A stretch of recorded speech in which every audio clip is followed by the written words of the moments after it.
Swing and a miss! And Lucas Cash with a complete game. A phenomenal play by Chase Jackson at short. The 1-2 pitch. Swing and a miss! He got him. Will Yao. Wow!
Want to support the Tom Sox?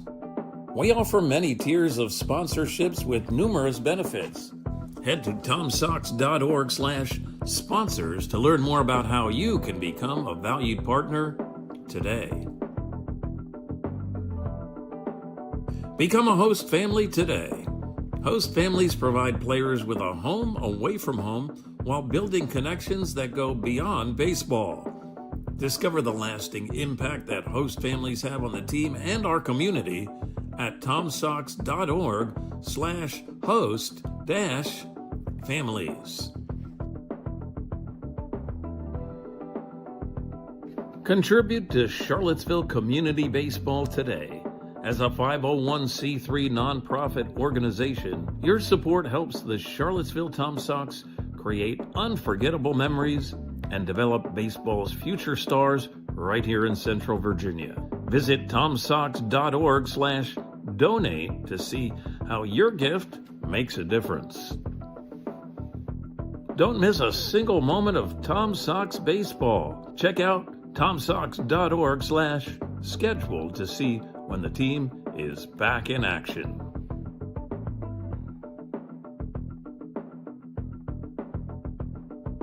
Learn from the best this summer. Join Tom Sox players and coaches in our annual summer camps. It's a chance for kids ages 6 to 12 to learn from the past, present, and future of baseball. Find more information and sign up at tomsox.org/summercamp.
Want to support the Tom Sox? We offer many tiers of sponsorships with numerous benefits. Head to tomsox.org/sponsors to learn more about how you can become a valued partner today. Become a host family today. Host families provide players with a home away from home while building connections that go beyond baseball. Discover the lasting impact that host families have on the team and our community at tomsox.org/host-families. Contribute to Charlottesville Community Baseball today. As a 501c3 nonprofit organization, your support helps the Charlottesville Tom Sox create unforgettable memories and develop baseball's future stars right here in Central Virginia. Visit tomsox.org/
Stay connected with the Tom Sox. Follow at Seville Tom Sox on Instagram, Facebook, YouTube, TikTok, and X for the latest team updates and primetime content.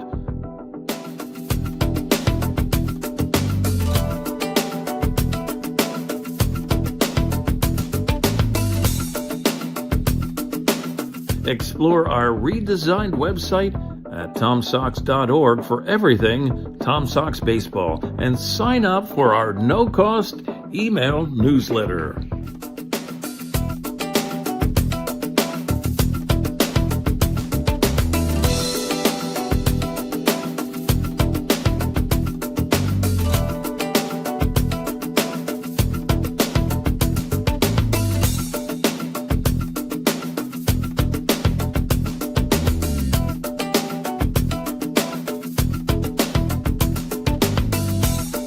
Subscribe to the official YouTube channel of your four-time Valley Baseball League champion, Charlottesville Tom Sox. Highlight videos, game recaps, full games, in-depth interviews, and so much more on the official digital home of the Charlottesville Tom Sox.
Testing.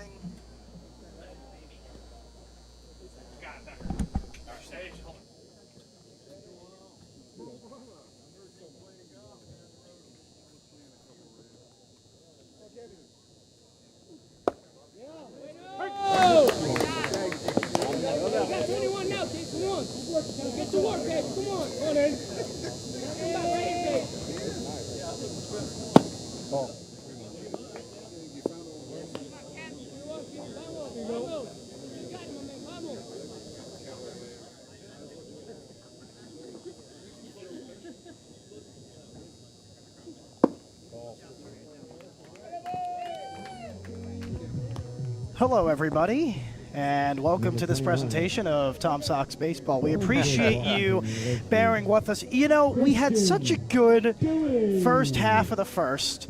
I felt we could have recorded it, maybe sent it out to future employers. No, didn't go through. Hey, man, I have my 6 minutes for my reel. I have mine, too. Well, we appreciate you bearing with us, and we also appreciate the fact that you guys missed us. Also, big shout out, Luke Stefanisco helping us while his family is here today. Shout out to the Stefanisco family. But we appreciate how much you guys missed us, and I think that's the biggest thing. Absolutely. So, I mean, you guys were able to see, but you didn't miss much. And yes, this game was supposed to start at 3 o'clock, and unfortunately, it is not. Is it too loud in your ear? I think so. I can fix it. Here you go. This should be better. Is that better? That's what it was. Okay. It was, gotcha. Well, now we're up high. Okay. It was the seat height this whole time. It was the seat height. All right, the 1-0 is outside. So, I guess we can go through our stuff again whenever we can. We can't do it immediately, but we will be able to at some point. Who is batting right now? We have Campy. What happened to Campy? Campy drew a walk. Beautiful. 5-pitch walk. This game means a lot for the Generals, and I know we already spoke about it, but nobody heard us. So, Brian, why don't you explain to the viewers what this exactly means, this game? Yeah, I mean, with the win, the Waynesboro Generals secure first place in the VBL South Division. That means 1 through 3 in the 4-team VBL South playoffs are officially confirmed ahead of tonight's action. The 2-1 is a called strike on the outside corner. Lost track of the count there for a second. I thought it was strike 3. Shout out to the Generals broadcasters, Chase Fisher and Alex Harkins. They're behind us, and you guys did a tremendous job all season, and this is a big game for them. It really is. Here's the 2-2. That one just misses. Boy, that was close. And Dewey is now ahead 3-2 as the count runs full. Yeah, I mean, it was a good layoff there. He was looking for that the past 2 pitches. But this time it's actually a ball. The payoff pitch from Kempf is hit in the air to deep left center field. San Antoine has it. He makes the catch for out number 1. Yeah, one just kind of hung up there. I mean, really for him. He really didn't have to move all that much, and a good catch for San Antoine to keep the runner at first, Harrison Campy. Here is the Tom Sox lineup if you might have missed it, and yes, that is Coy Tomlin. He wanted to be known as the UVA starting pitcher. Shout out to him as he gets our graphic today. Plenty of stuff to love in the lineup, though. That one bunted down to the left side and foul. Just a reminder that Caden Combs is going to be up in 6 batters. Oh, yeah, there it is. We're going to have to flash the graphic the whole game. So up in 6 batters is Caden Combs. He's getting the Shohei Ohtani treatment. The whole game, the whole day. You know, this game don't mean anything. For the Tom Sox, it doesn't, but for the Waynesboro Generals, it does. Here is the 0-1 from Kempf with a runner at first, and they'll check back on the runner. Now, I don't know if I read this correctly, but I did see that college is going to start implementing the MLB rules of not having unlimited checkbacks. Is that true, Brian? Right, only 2 pickoffs per inning. So they're going to follow that pitch clock, and then ABS is happening soon. Do you think we get it here? There's a chance. That one just misses. A good frame behind the plate from Knight. And, well, because they couldn't hear us, I guess we're going to have to take them through the Generals starting lineup again in the defensive alignment. So I'll do it for you right now. Ben Geary's leading things off. Then Nick Aprilgath and Connor O'Sullivan. Nick Pereira, Bryce Abbott, Jonas San Antoine, Christian Knight, then Sam Guth, and Ben Schechterman. And a swing and a miss right there. Now the defensive alignments. Do you want to do this one? Yeah, sure. For the Tom Sox, it'll be from left to right in the infield. It'll be Harris, McCory, Campy, and Combs. Behind the plate is Cardone. And left is Lucas Ream. In center is Bryce Neely. And then in right is going to be Christian Dewey. Here's the 1-2 with 1 out and a runner at first. That one's in the dirt. I'll give you the Generals defensive alignments because we said it. Well, actually, we didn't say it. We figured out we were off the air at the time, so we actually didn't say it.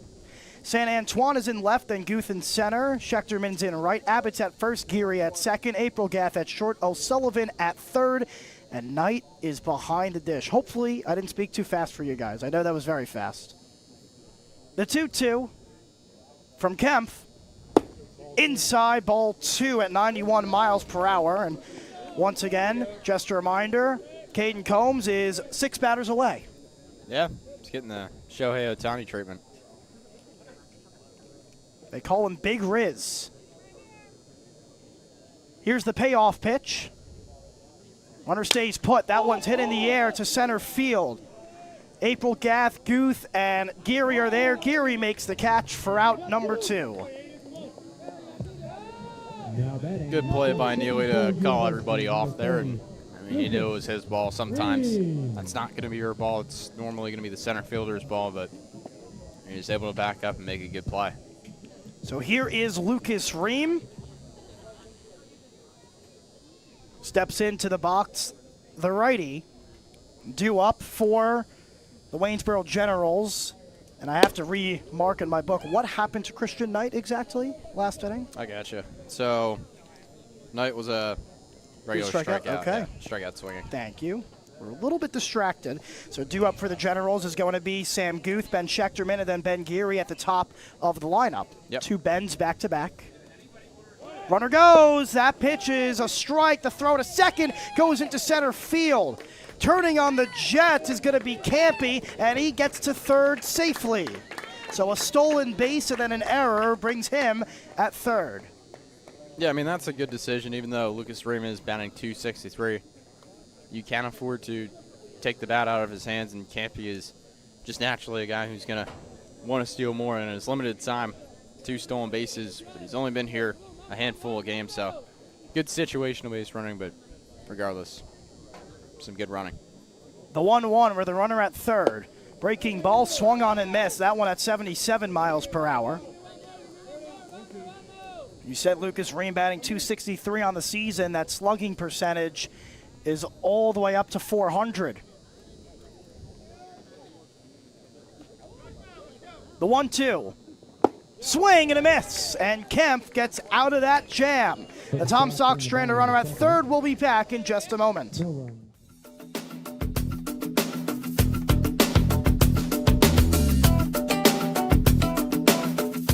Stay connected with the Tom Sox. Follow at Seville Tom Sox on Instagram, Facebook, YouTube, TikTok, and X for the latest team updates and primetime content.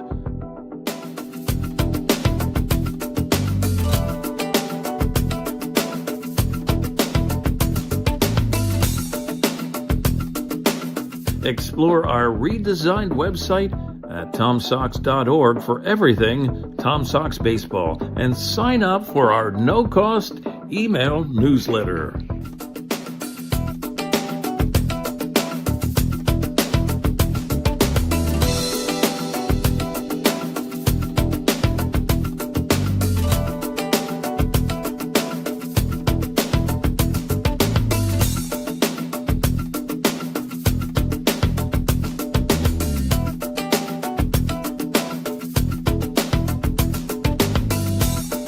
Subscribe to the official YouTube channel of your 4-time Valley Baseball League champion, Charlottesville Tom Sox.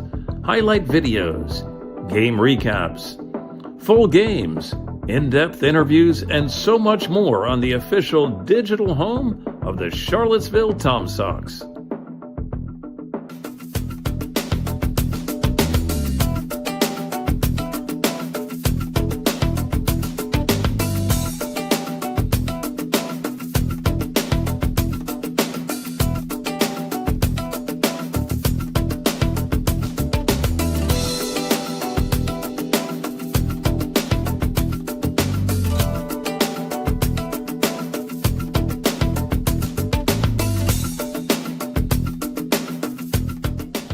Welcome back. It is the top of the third. Lucas Cash's night is done. You can, I was going to say you can see him on the bottom of the screen, but you actually can't. He's walking right behind home plate right now. He went 2 innings, 1 hit, no runs, no walks, and 3 strikeouts. Portney, who is towing the rubber for the Tom Sox? That'll be Garrison White for the Tom Sox. He's making his 5th appearance on the year, a 1.50 ERA in 6 innings pitched.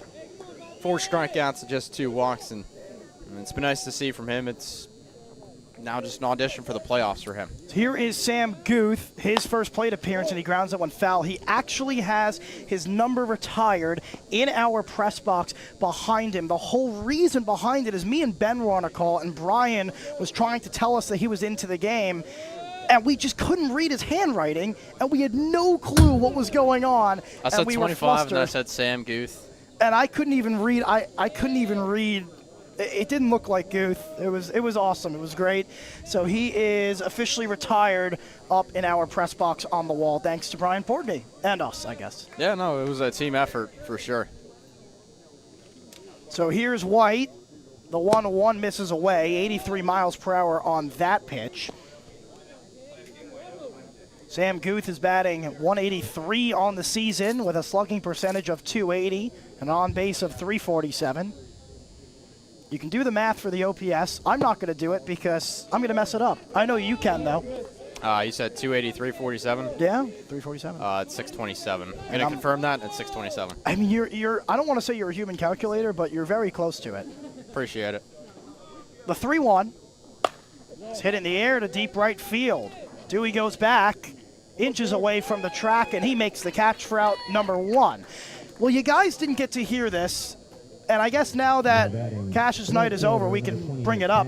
He's supposed to be coming on the air for an interview, and he's a great person, and we're excited to showcase that to you guys, how amazing he is. And, Brian, you'll be doing that interview at some point soon. Yeah, I believe so, whenever he chooses to come up here and And he can take his time. He's Lucas Cash. Yeah.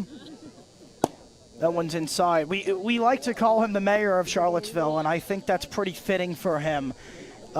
He is the friendliest guy. He talks to everybody, and he's just fantastic. He's the longest tenured as well. That one is hit in the air to right field over the head of Dewey, and that one goes to the wall. Ben Schechterman's rounding second. He'll go to third. The throw to the cutoff man, Campy, and it's a stand-up triple for the moment for Ben Schechterman. We'll see what they rule it. I think they are going to. I don't think he got a glove on that, Brian. That was a mental error. No glove equals mental error means it's not on the book. But, yeah, I mean, as for the right fielder and Dewey, he just came in a little bit too much. He thought, because it was against the righty, wasn't really going to hit Oppo. He just saw an Oppo ball, but, it's two different swings. He had to come back, and he just couldn't make the jump. Ben Cardone behind the plate, tapping his helmet to signify that it is the top of the order. No, he was not asking for an ABS challenge, even though it might have looked like it.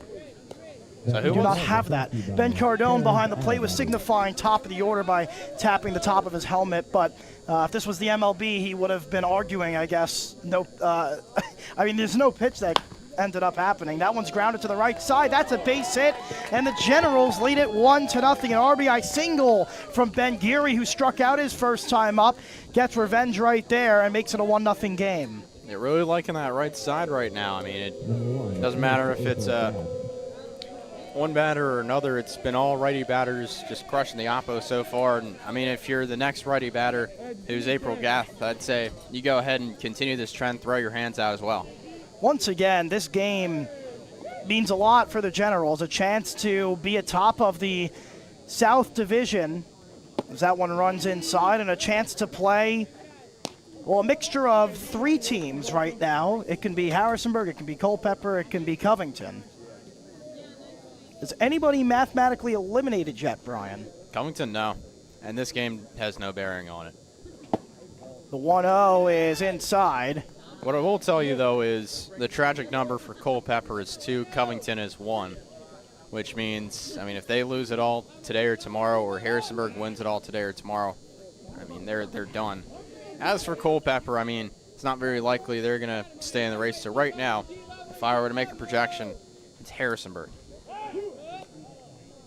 Well, unfortunately, due to all the air quality and everything, no team outside of Covington and Charlottesville were able to play yesterday. So right now the season today was supposed to be the final day, barring any postponements, and then, well, the entire league outside of 2 teams were postponed. So that'll shape up tomorrow as that one is outside for ball 3. It's never the most desirable result. I mean, you got air quality, you got rainstorms back-to-back. There is one game in the North Division that is postponed today. It's Newmarket and Strasburg. We'll see what happens with that. That's important, as Strasburg has been really hot recently after losing to the Tom Sox, and right now I think they're tied for first, if I'm not mistaken. So taking a look at the standings right now, we don't have a graphic today. We decided to not do so, but Strasburg and Winchester are tied at first in the North, and then it's Purcellville and Newmarket tied for third at 17 and 17. I mean, right now they're pretty much set to go with this 4-team format should Woodstock lose a game. That was Nick April Gath, and now it's Connor O'Sullivan. I'll charge a mound visit to the Tom Sox. Connor O'Sullivan singled his first time up.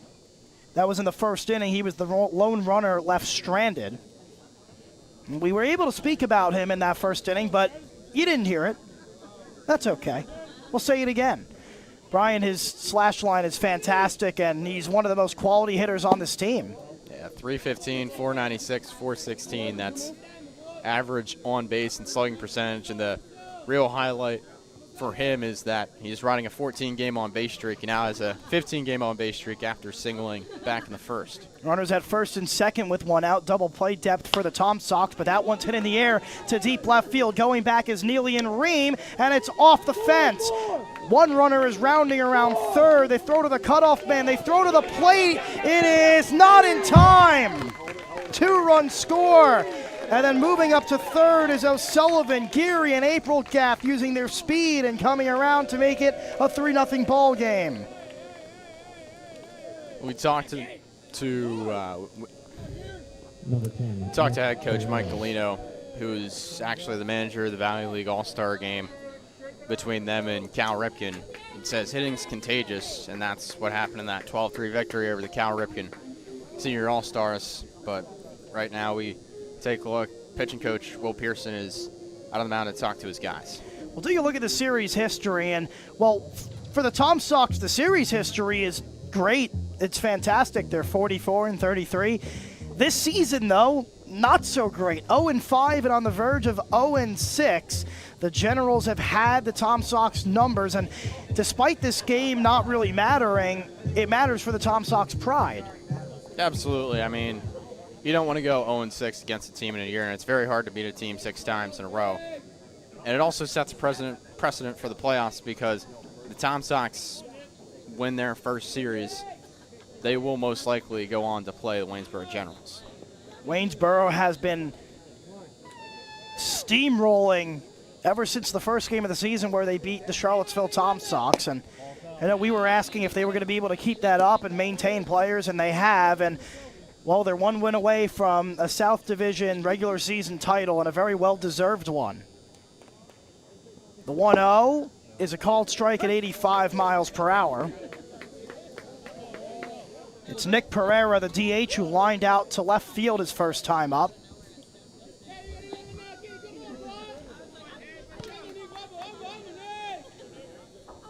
The 1-1 is picked off by Cardone behind the plate. Nick Pereira, he's only played in 4 games. He's batting .533. Do you want to do the math for the OPS? I can't do it. You're talking about 933, 611. I actually know that because that's swung on and missed. It's 1544. How did you get that so quick? Because I saw it earlier. Oh. Well, that means you prepped pretty well. Huh. Here's the 2-2 with a runner at third and one out here in the top of the third. That one misses away at 80 miles per hour. I'd hope enough that it is. We always like to do our due diligence with every opponent in the Valley League. Plenty of great teams, plenty of great players to look at. Absolutely. That one's nubbed off the inside of the bat, falling fast. This is going to get down and score a run. So it'll be a base hit for Nick Pereira off the inside of his hands as he was able to muscle it to center field. And it's a 4-run inning for the Generals against Garrison White. Weak contact, solid contact. I mean, he's doing everything he possibly can, and it's a nice bloop off the inside of the bat, and you really got to hit that wood bat hard in order to get something on the inside and still go if it's not barrel. So, I mean, that's pretty impressive. Evan Reese is warming up for the Charlottesville Tom Sox in the bullpen. And now there's a runner at first in Pereira, and Bryce Abbott's at the plate. Bryce Abbott, we also were not able to speak about, so I guess we'll do it right now. And his line, it's weird. You don't like to say the stats coming into the day after they've already had their first plate appearance, but nobody was able to hear it, so I guess we have to do it. He did fly out to left field, but Brian, his stats, that on-base percentage plus slugging is pretty stellar at a .250 average. 849 with a .250 batting average. Now, I got to ask, did you do that in your head? Yeah. I feel like that one's easier than other ones. Well, yeah, because you don't have to carry the one. Yep.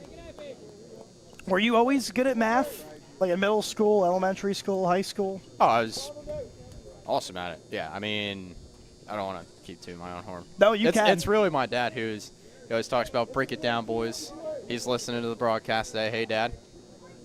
A called strike there. And, I mean, you entered our college radio station, and everyone could tell right away you were a wizard with the numbers, and it's something that a lot of us struggle with because, a lot of us broadcasters, some of us are good at numbers, some of us just aren't good at math, never really had an interest in it. I was actually contemplating a stat minor, and I think I got swayed away by my advisor.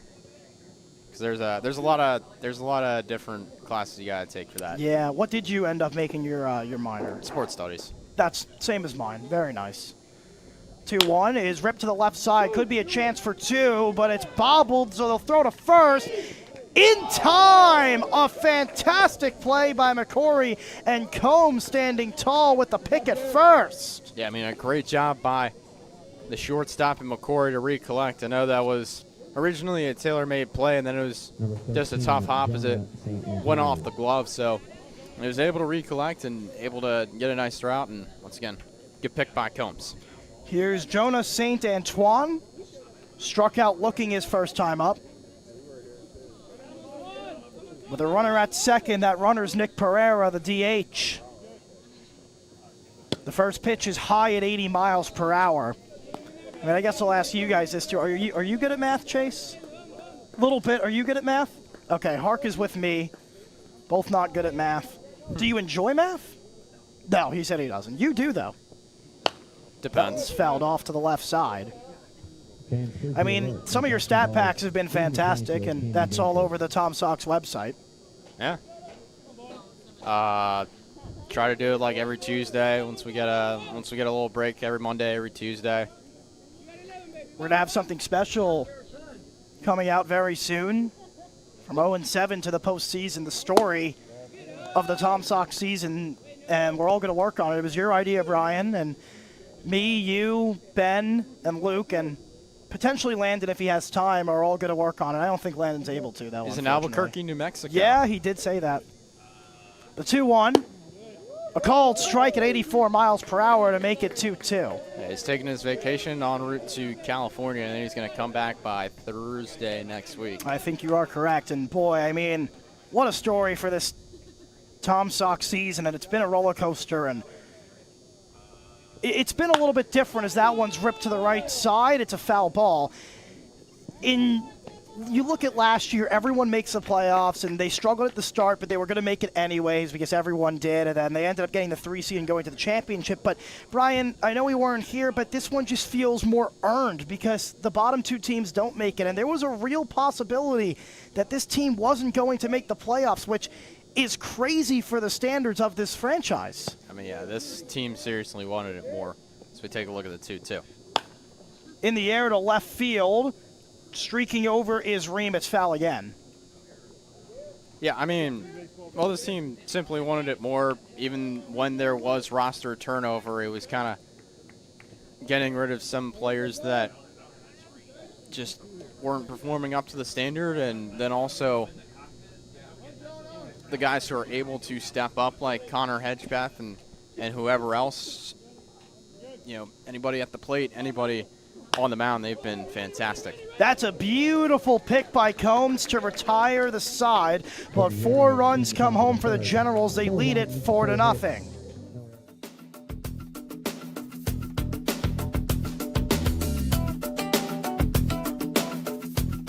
Want to support the Tom Sox?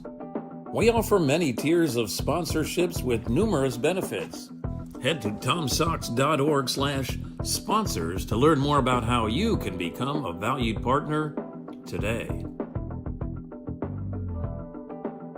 Become a host family today. Host families provide players with a home away from home while building connections that go beyond baseball. Discover the lasting impact that host families have on the team and our community at tomsox.org/host-families. Contribute to Charlottesville Community Baseball today. As a 501c3 nonprofit organization, your support helps the Charlottesville Tom Sox create unforgettable memories and develop baseball's future stars right here in Central Virginia. Visit tomsox.org/donate to see how your gift makes a difference.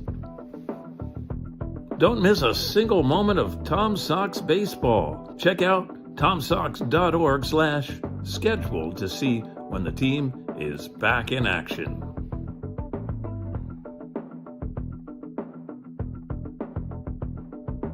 Learn from the best this summer. Join Tom Sox players and coaches in our annual summer camps. It's a chance for kids ages 6 to 12 to learn from the past, present, and future of baseball. Find more information and sign up at tomsox.org/summercamp.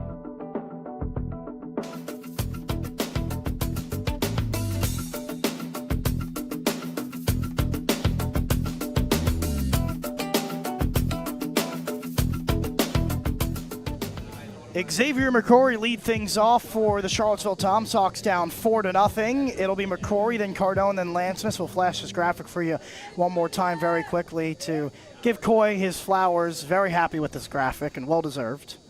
Absolutely. We love our guy Coy Tomlin. Oh, it's been a long season. It has been.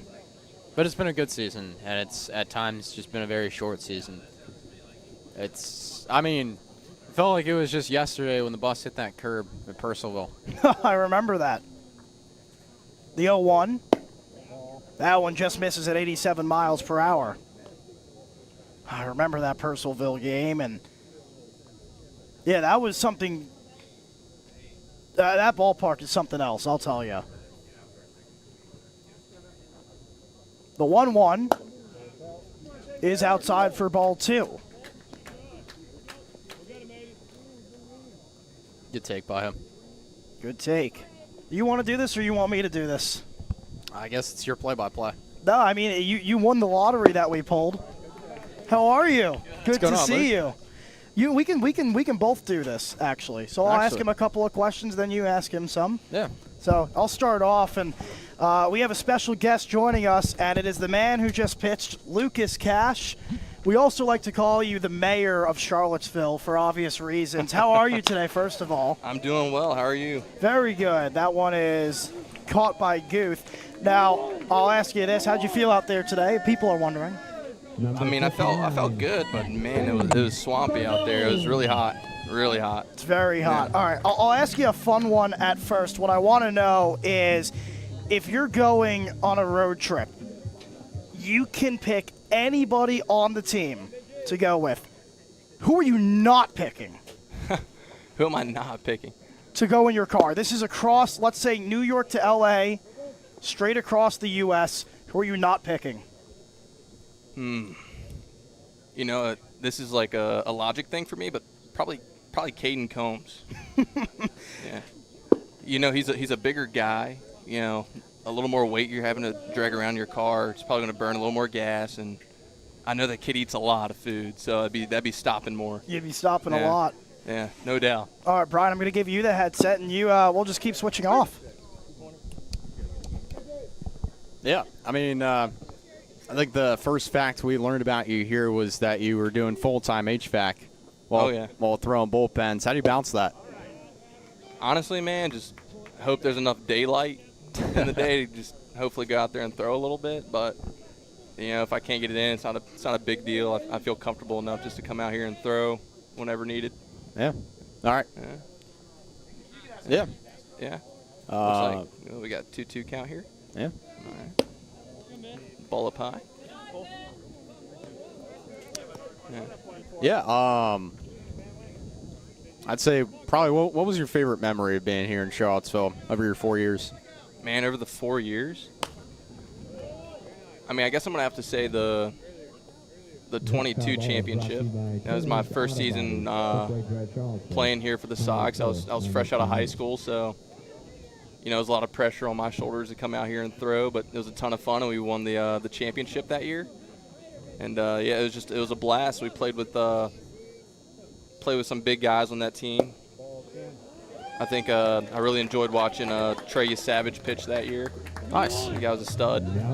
Oh yeah, I mean he's fantastic. Yeah.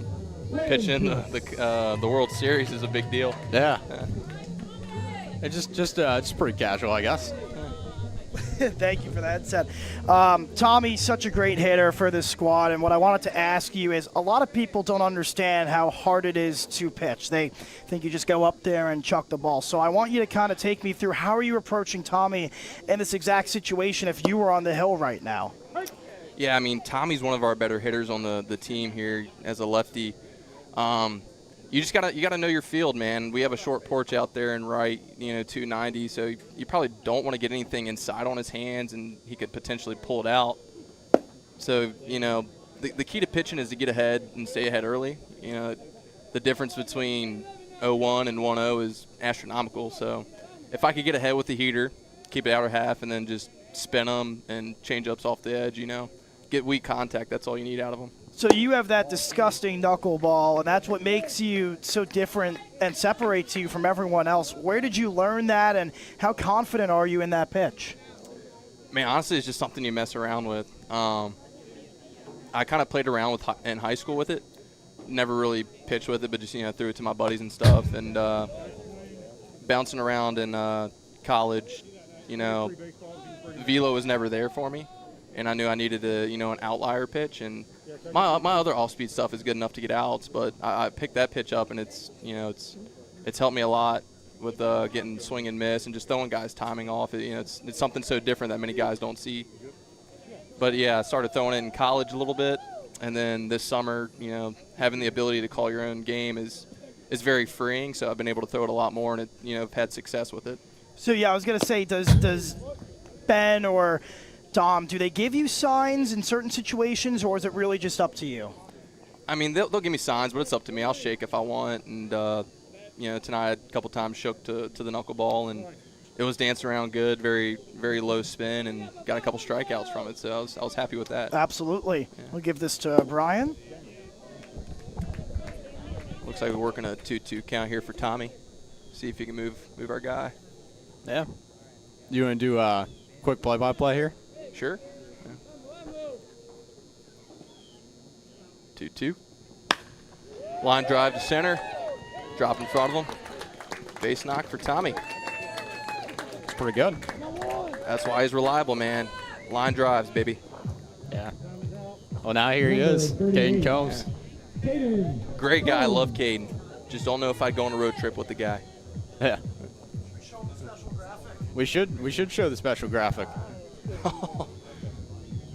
Man, that's awesome. What a stud.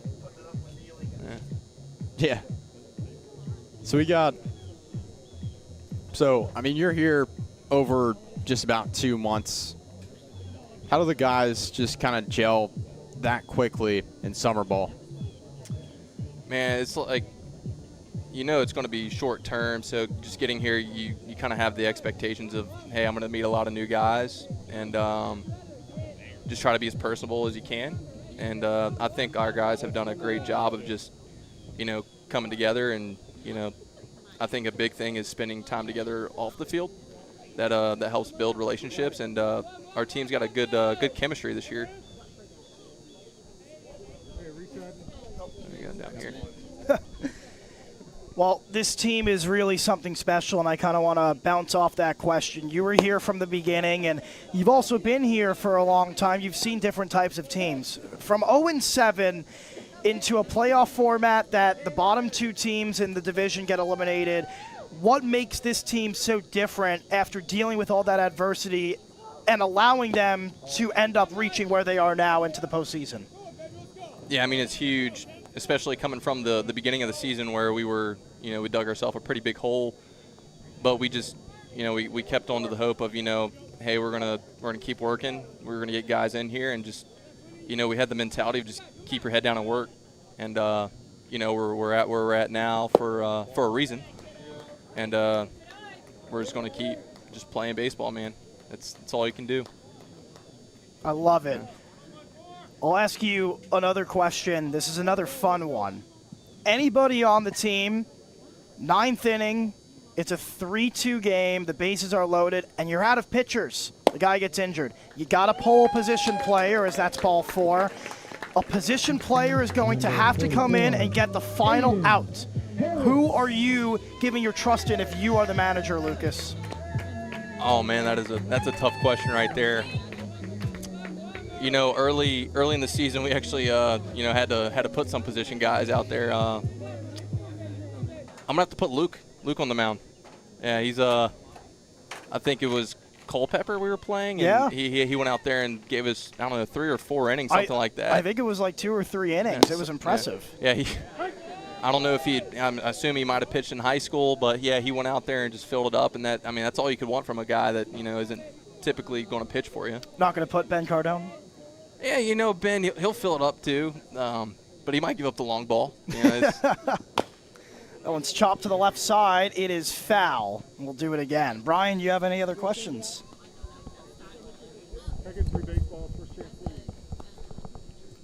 Yeah, I mean, I guess when was the last time you had took BP? Oh, man. Honestly, it's high school. You know, I haven't ever since I went to college. You know, I set the bat down and just been focusing on pitching. Occasionally, you know, I'll mess around and hit off a tee or something like that if it's there. But I was thinking tonight before the game, I was going to ask Randy if I can get in that bat, but I don't think that would have worked out for me. But yeah, I think Clayton was holding the fungo bat. He almost grabbed the bat for BP earlier on in the year. No, I think to hit BP would have been a lot of fun. I don't necessarily have a lot of pop, but you know, I'll put it in play. There you go. Yeah. All right. Quick toss first. Scratched our first run on the board there. You know what? This is kind of poetic because I was actually going to ask you about this. A lot of people don't understand this term, what it means. Can you explain to them what it means and how it works? PFP. PFP. That's a pitcher fielder. Yep. You know, this is for pitchers only. You know, when they get ground balls, they field it, make the play, get the out. Honestly, not pitcher's favorite thing to do because we get a bad rap for being athletic. But something you got to do, field your position.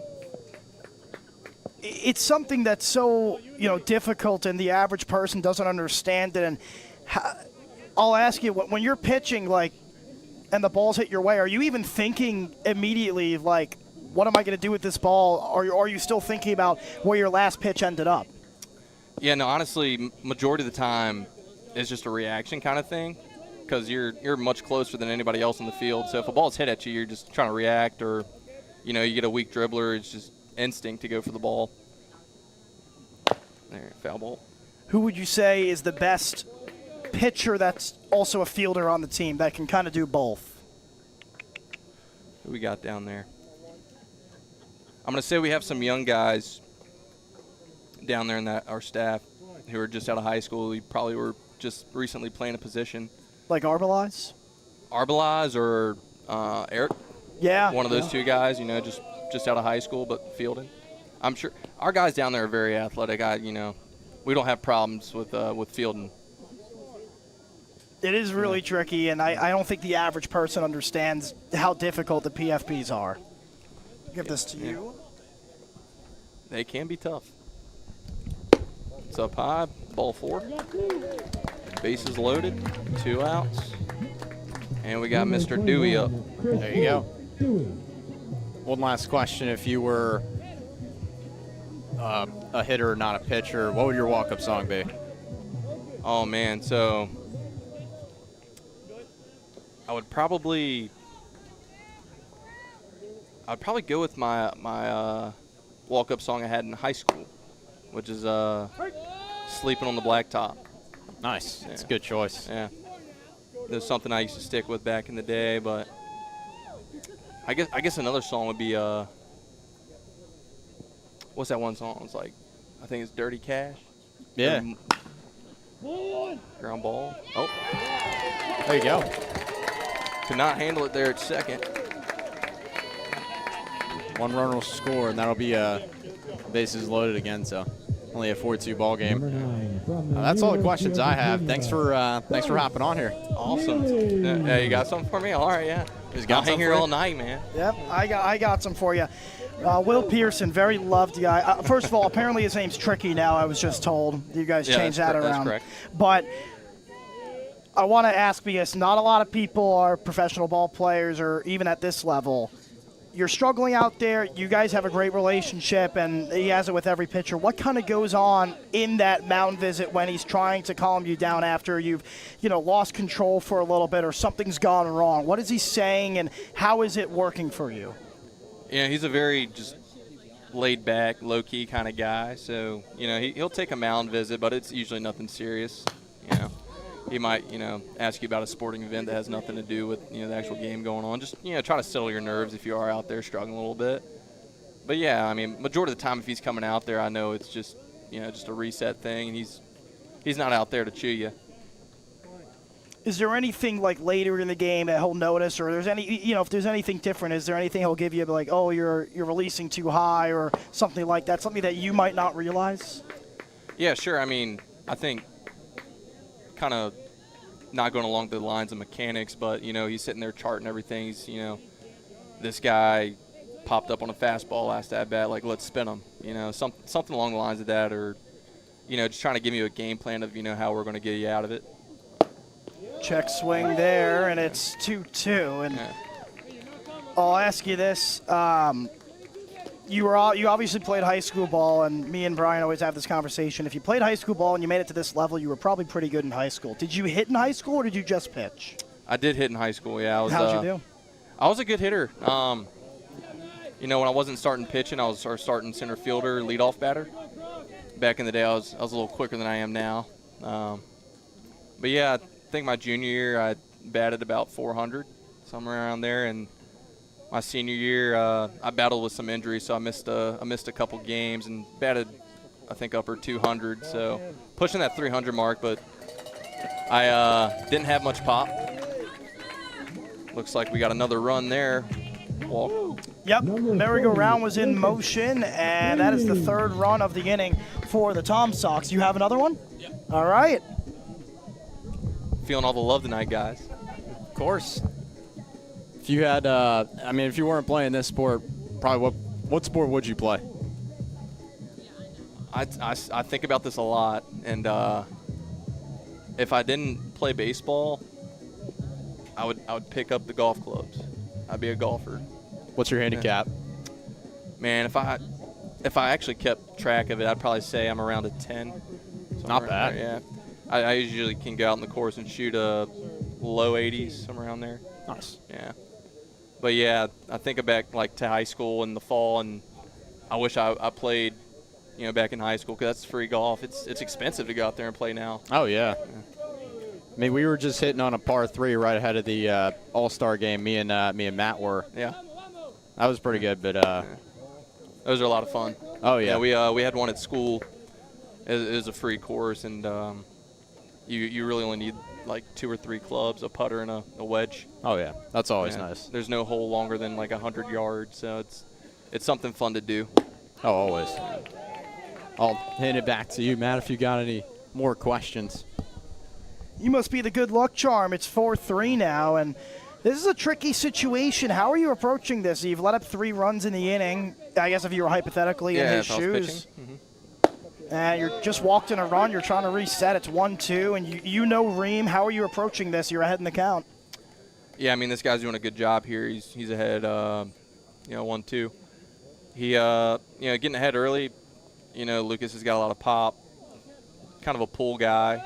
You want to, for him being a lefty, keeping it away. But for me, if I was throwing, I'd spin him. Something low and away, try to get soft contact and just make an easy out. You think we get that here right now? Nah, Lucas is gonna smack one into the gap here. I'm thinking left center. Let's see the 2-2. Called strike 3. And he that didn't work out. froze him. How about that pitch? 91. Well, Lucas, thank you so much for joining us, and best of luck the rest of the way and in the postseason. Really appreciate this. Thank you, guys. Hey, it's been a blast, man. Thank you. We'll step aside. Yeah.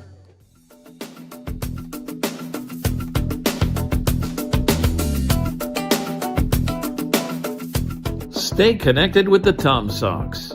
Follow at Seville Tom Sox on Instagram, Facebook, YouTube, TikTok, and X for the latest team updates and primetime content.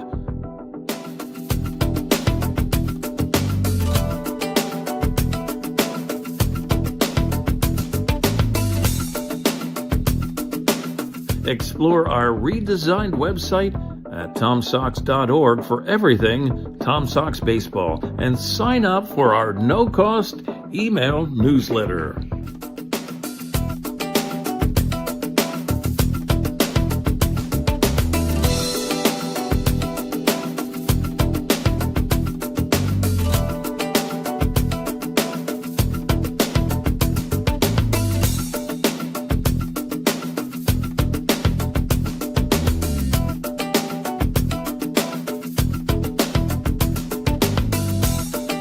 subscribe to the official YouTube channel of your 4-time Valley Baseball League champion, Charlottesville Tom Sox. Highlight videos, game recaps, full games, in-depth interviews, and so much more on the official digital home of the Charlottesville Tom Sox.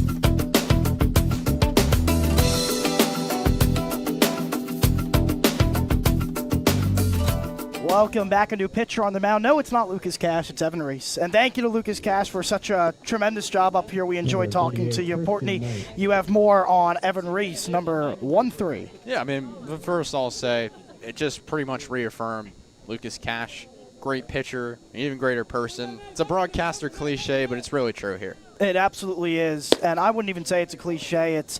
It's true about these people. And now, what do you have on Evan Reese as he steps up here, towing the rubber, as he'll face off against Christian Knight, Sam Guth, and Ben Schechterman?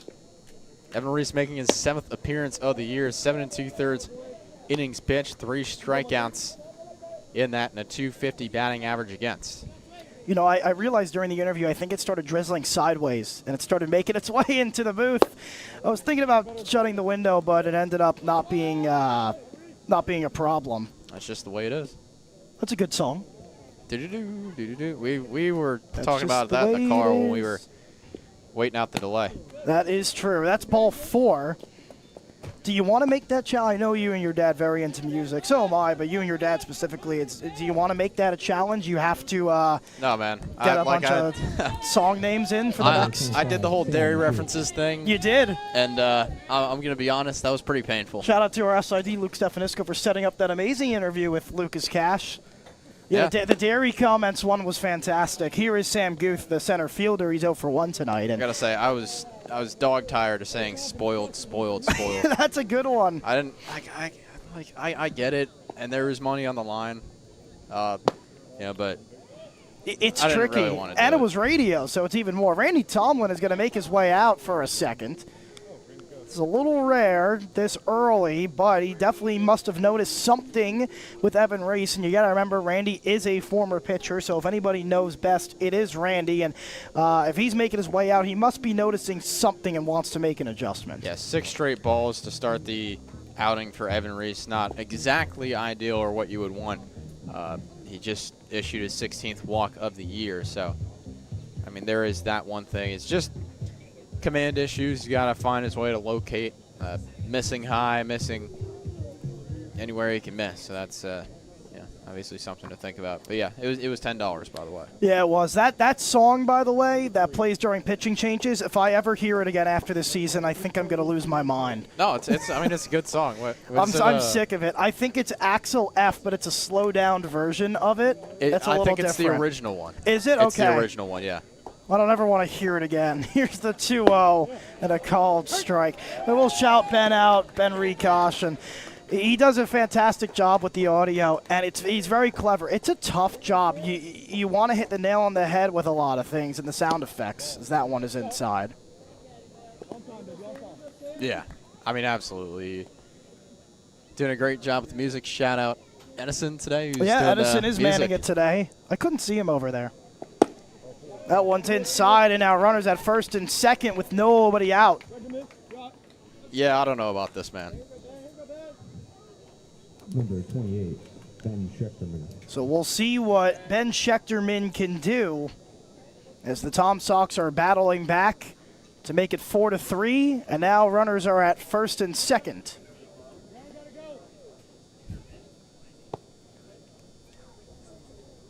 Evan Reese delivers. They're going to bunt. He throws inside, and that's ball one. And that is one of the things you're taught as a pitcher. When you see bunt, you immediately attack inside, and that's what you saw right there. Yeah, because you get it inside. It's not on the barrel. It's not going to flare out to third. It's an easier play for the catcher to make. Here's the 1-0, and that one, that's once again, they throw inside. The runners were late to get a jump, but it's off the glove of Cardone, and both runners advance into scoring position.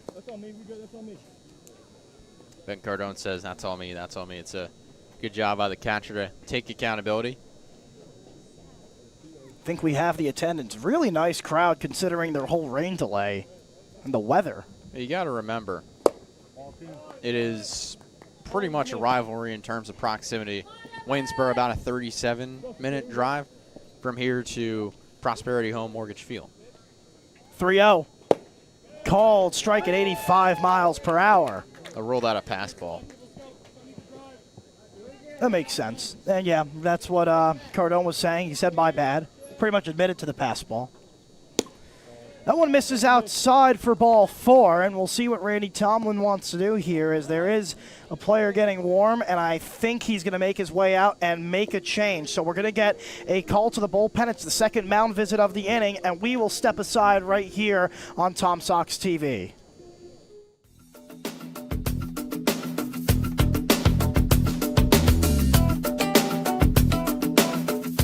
Stay connected with the Tom Sox.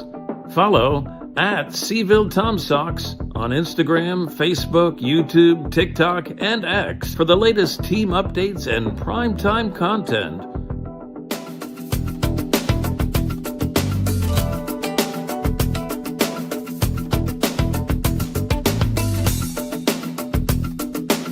Explore our redesigned website at TomSox.org for everything Tom Sox baseball, and sign up for our no-cost email newsletter.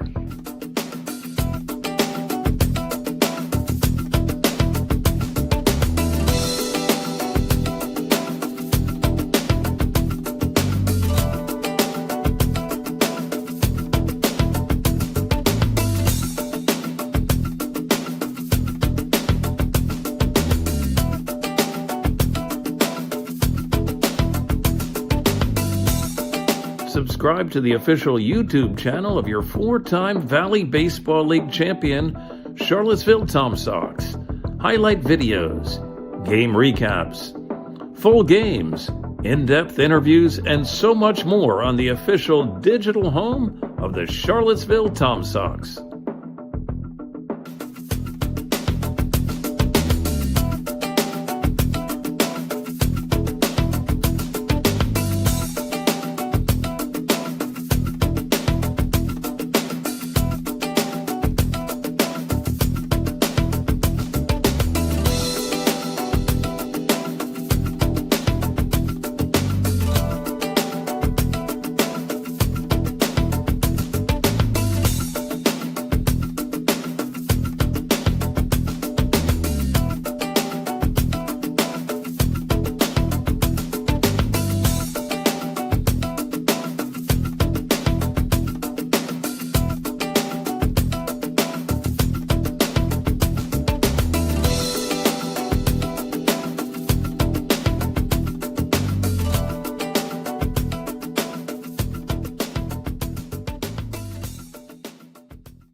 Call to the bullpen. It'll be Henry Knighton into the game. Brian, his last start was absolutely stellar against Strasburg. Yeah, I mean, he really kept the line down for his 3 innings against Strasburg, able to keep one of the more potent offenses in the VBL at bay to just the tune of 4 hits. The bases are loaded, as that one is hit in the air to right field by Ben Geary. Dewey makes the catch. Tagging from third is Christian Knight. The throw is wide, and that'll make it a 5-3 game. Yeah, I mean, a good job right there, attacking on the first pitch. It was deep enough for the runner at third and Knight to come across. So, Nick April Gaff. So here is Nick April Gaff. And a sack fly for Geary. Nick April Gath 0 for 1 tonight, but he did walk and come around to score in that third inning.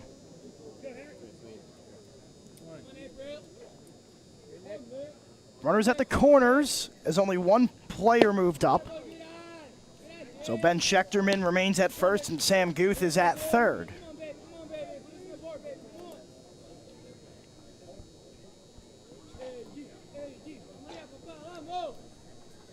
1-0. Check back on the runner. No good. That pitch looked a little close, but it's kind of the risky run, Brian, when you're checking back on runners. You're not able to frame the pitch, and then the umpire's not really able to get the best read on it when it's a fastball. I mean, that's just how the way it goes sometimes. One misses away. So do you like that check back play? You know, it's definitely interesting. I wouldn't do it just because there's a chance he airmails it or it's a tough throw and a run scores from third. That one misses up and in for ball 4, so that'll load the bases again. So here is Connor O'Sullivan with the bases loaded and 1 out here in the top of the 4th. O'Sullivan is 2 for 2 with a single and a double. He's halfway to the cycle. Spoken like a true broken record.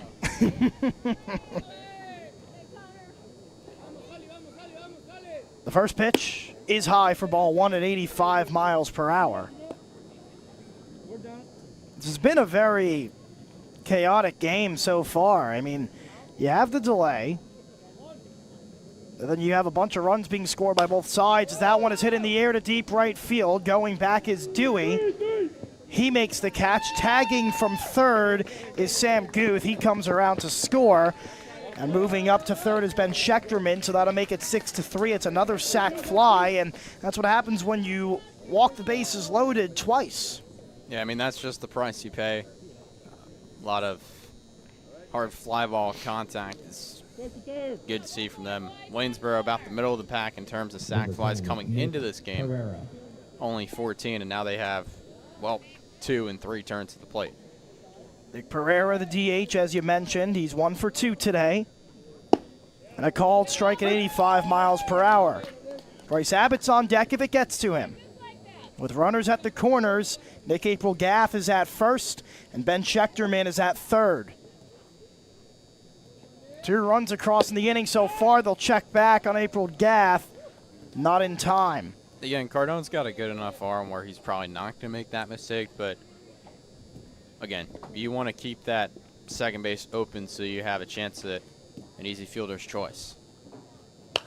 Popped up, that'll go foul, and you're 100% right. And what I'll also say is we've seen catchers make that mistake this year of checking back on runners, even at second base, which is a long, long throw, and it ends up going into center field, and we've seen a lot of errors based off of that.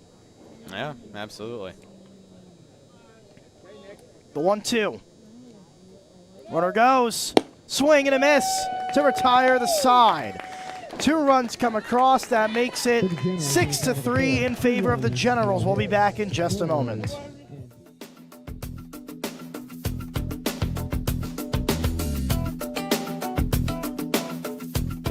Want to support the Tom Sox? We offer many tiers of sponsorships with numerous benefits. Head to tomsox.org/sponsors to learn more about how you can become a valued partner today. Become a host family today. Host families provide players with a home away from home while building connections that go beyond baseball. Discover the lasting impact that host families have on the team and our community at tomsox.org/host-families. Contribute to Charlottesville Community Baseball today. As a 501c3 nonprofit organization, your support helps the Charlottesville Tom Sox create unforgettable memories and develop baseball's future stars right here in Central Virginia. Visit tomsox.org/donate to see how your gift makes a difference. Don't miss a single moment of Tom Sox baseball. Check out tomsox.org/donate. scheduled to see when the team is back in action.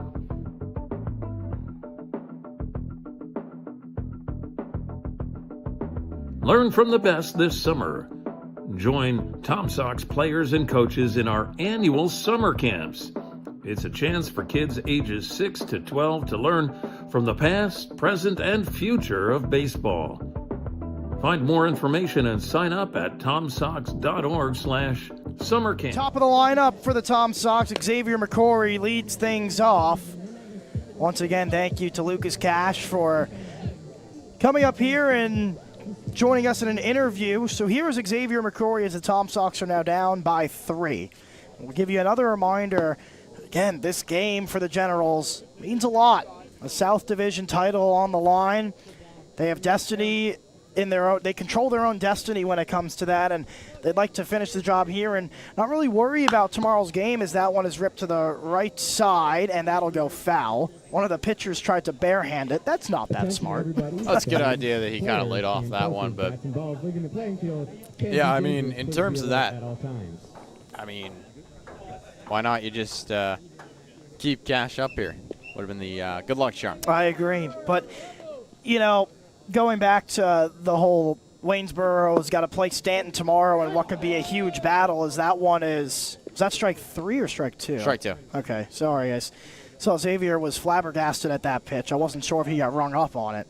And it changes the whole way, because then you got to pitch a good arm tomorrow and multiple good arms for Waynesboro, and they want an extra day of quote-unquote rest, as that one's rolled over to the right side, picked up and tossed to first for out number 1. And you know, they're going to be playing a home playoff game on Tuesday, most likely, no matter what, weather depending and everything else. And I think at the end of the day, and well, here are the people to ask, and we'll see their thoughts on it. So Port is going to hop off for a second. We have another round of interviews. We're going to interview both of you. One of you is going to get another inning with Portney. One of you is going to interview right now with me. Which one wants to do it right now? Don't matter to me. All right, Chase is going to do it right now. So one thing I was actually just talking about with Brian is this game is so important for you because you guys play tomorrow, but you don't want to throw good arms tomorrow or manage it with so much stress. You're most likely, as that one's hit to the right side, going to play a home game on Tuesday for the playoffs, weather depending. You want to get that rest, I assume? Yeah, I mean, it's important not only for the next couple of days, but it's going to be important for that postseason. You know, Waynesboro is one of those teams that's kind of fortunate that they haven't really had a lot of the roster turnover that, say, a Culpeper or Covington has. I mean, they got a lot of guys staying throughout the year, and having that core and that nucleus, getting them some rest in the arms as well, even though they have lost a little bit more pitchers and hitters, it's going to be important. Well, I'll give you the formal introduction. This is Chase Fisher, broadcaster of the Waynesboro Generals, also Penn Stater, so I know you pretty well. And boy, this team, was it a shock for you entering this team, seeing, you know, I mean, you guys are one win away from a South Division title, and just how amazing this organization has been, but also the way you guys have battled out each and every game and found a way to win, dealing with adversity. I mean, it's just kind of simple. I mean, you come into the year and you're expecting that one's hit over towards Geary. He's going to make the play there. Not to steal your thunder. But no, I love it. Well, I have one more inning left to play-by-play, and I'd love for you to stay on, and we'll talk more. We're going to send it to break, and then you're going to be my last inning of play-by-play for the day.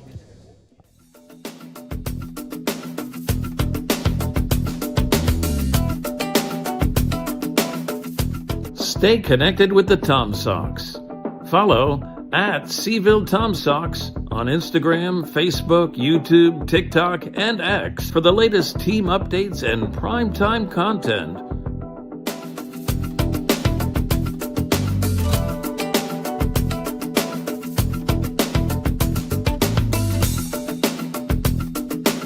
Explore our redesigned website at tomsox.org for everything Tom Sox baseball, and sign up for our no-cost email newsletter.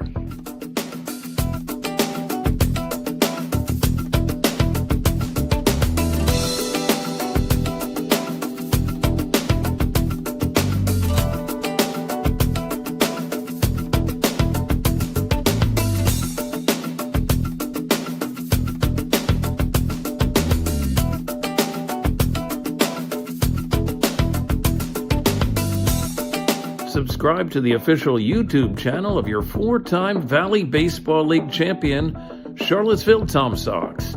Highlight videos, game recaps, full games, in-depth interviews, and so much more on the official digital home of the Charlottesville Tom Sox. Well, welcome back. We're in the top of the 5th inning here from Show Airport Field. Chase Fisher, Matt Becker, and yeah, if you've been following over on the Facebook page of the Waynesboro Generals, yes, I am one of the voices along with Alex Harkins, and rating YouTube for a little bit with Becker, of course, Penn State, good friend as well. We're doing an NECBL ordeal right now. That's what's going on. Oh, yeah, that's right. Good old Jack Raczynski up in the Northeast.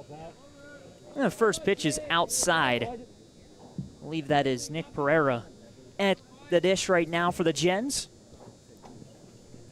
Let's see if I messed up my book. I think I did. I think it is Nick Pereira. Where did I get strikeout from? Oh, no, it's Bryce Abbott. That is Abbott, okay. So only saw the 0. Abbott takes one down and in. So we'll share a book here. Yeah. But shout out Bob Carpenter. This book is fantastic. Yeah, I wasn't expecting to do a lot of work today, but here I am. 1-1 is hit high in the air. That's going to go foul. Well, third base coach Mike Galino just pointed his head straight up, didn't even turn around. I don't even know if that ball landed.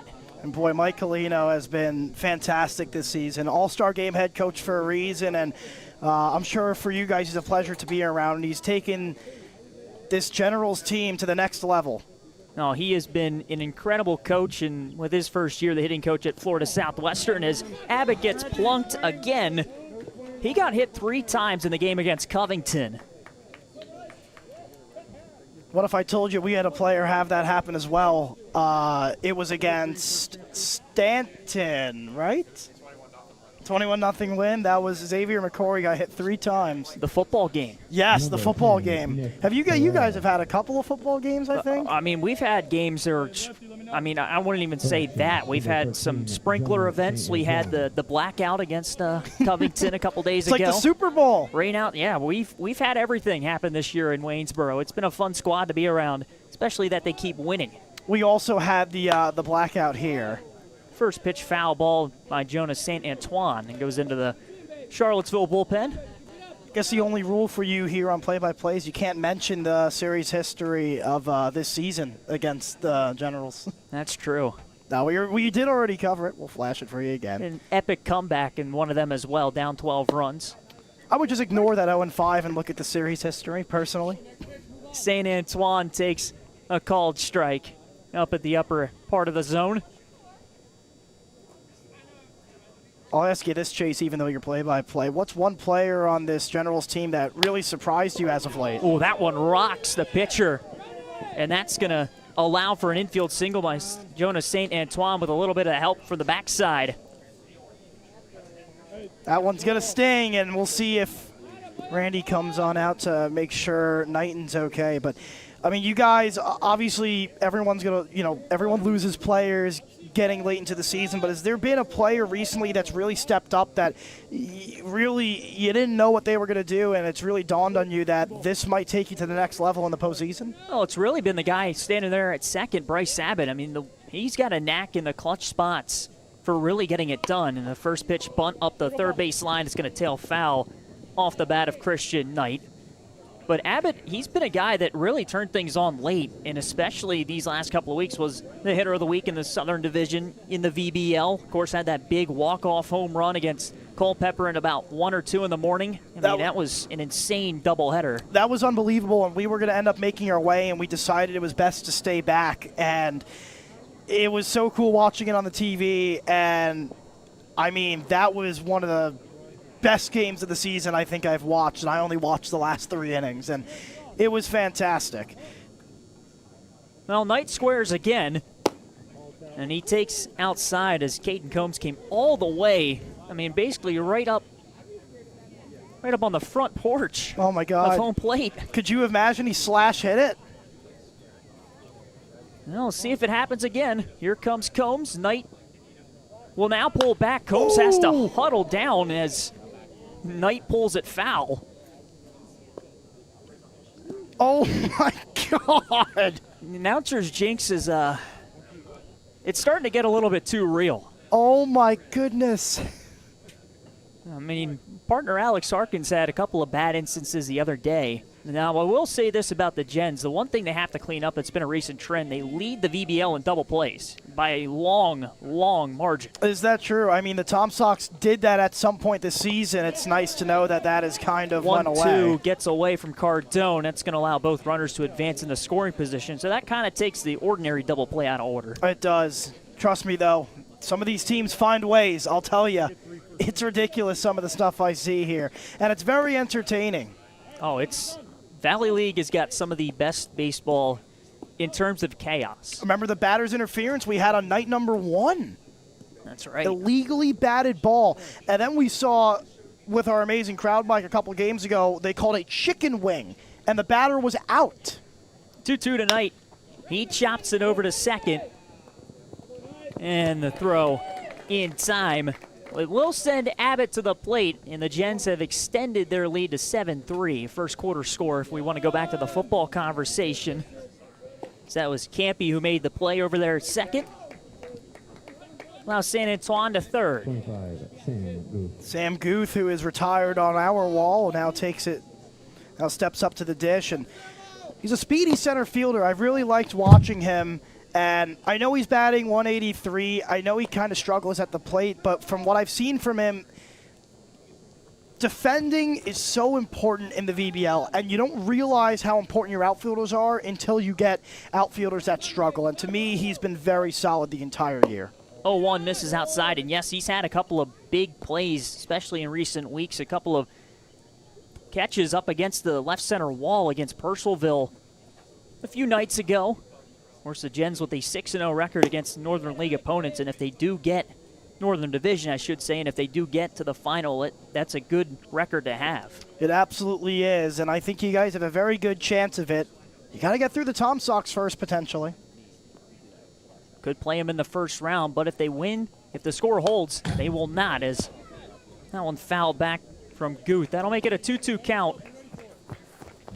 Of course, the other issue for the Generals has kind of been they need to get consistent production from really 5 through 9 in the order. They had Ben Geary hitting last for the last couple of games, but now he's back to the leadoff spot where he's a lot more comfortable. 2-2 is down and away. Breaking ball misses from Knighton.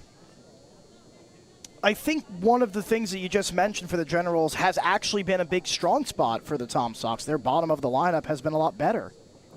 3-2 is hooked foul. That was another one that'll get the kids scrambling. The Tom Sox batting 5 through 9 over the last couple of weeks has been a significant jump, especially in late games, starting rallies, than what we saw beginning in the season. The depth has been a lot better. Payoff. It is flared out towards right center field. Neely and Dewey on the move. It'll be Dewey making the catch, tagging from third, and scoring is St. Antoine. 8-3 Gens over the Tom Sox at the moment. It's a 5-run lead with 2 outs in the top of the 5th. And it's another sac fly, and the small ball, or I guess that's more of a longer ball, but it's working. It's working really well as Randy Tomlin looks like he wants to make a pitching change. I think he just made the signal, but we shall see. Yes, he did. He'll take his time to get out there to relieve Knighton of his duties. Knighton, of course, took a shot off that line drive by St. Antoine, who came around to score. Gave up a couple of runs, and that'll do it. I don't know what you guys do in this. Do you guys send it to break? Yeah, you could. Yeah, send it to break. Hey, if we're out of talking points, I can't. I mean, it's up to you. This is your show. It is all up to you. We can send it to break and come back and get the new pitcher. All right, we're going to do that on the Charlottesville Tom Sox TV network.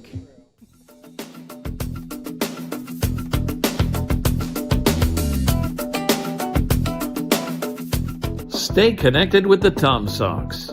Follow at Seville Tom Sox on Instagram, Facebook, YouTube, TikTok, and X for the latest team updates and primetime content.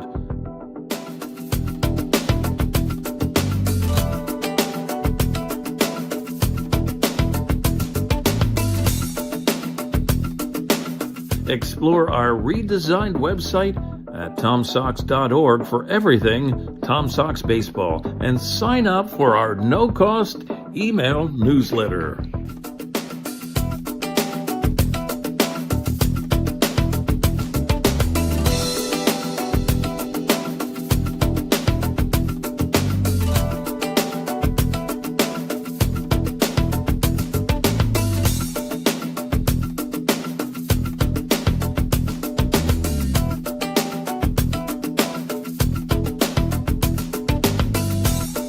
Subscribe to the official YouTube channel of your 4-time Valley Baseball League champion, Charlottesville Tom Sox. Highlight videos, game recaps, full games, in-depth interviews, and so much more on the official digital... Well, the new pitcher for the Tom Sox is Parker McCray, the lefty. You like the crowd, Mike? Yeah, I gotta say, it's Waynesboro. We do not get that luxury where we kind of have to open the window and kind of pray we can hear some noises. But yeah, you guys got it all jacked up here. You can hear everything. You can probably hear breathing at this point. There are some times if I turn it all the way up and you're able to hear some conversations, and it's a lot of fun, but sometimes I have to censor it out depending on what's going on. Well, McCray's from Allegheny College. The Southpaw will face off against the fellow Southpaw and Ben Schechterman. And Schechterman takes a called strike on a fastball in the outer half. McCray with a 3.60 ERA in 5 innings pitched. He's really, really lightened it up recently. Well, that was 97 on the last pitch, and he gets Schechterman to hit it off the hands. Fielding it behind the bag, Harris, long throw to first, is dug out by Combs. What a defensive play on the 5-3 putout by Aiden Harris, the new VCU Ram. Well, with that, we'll send things to the bottom of the 5th. We're halfway through in Charlottesville. Good news for the Gens are up 8-3. Bad news for Charlottesville. But for that, thank you so much for letting me tag along, Absolutely, Becker. And we're actually going to send it to your partner, Alex Harkins, and my partner, Brian Portney. All right, let's keep the married cast going.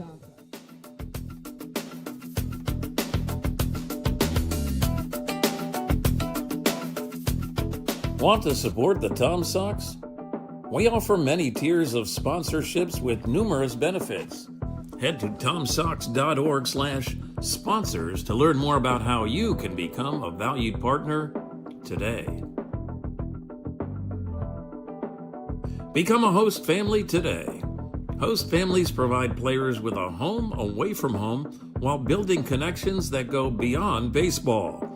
Discover the lasting impact that host families have on the team and our community at tomsox.org/host-families.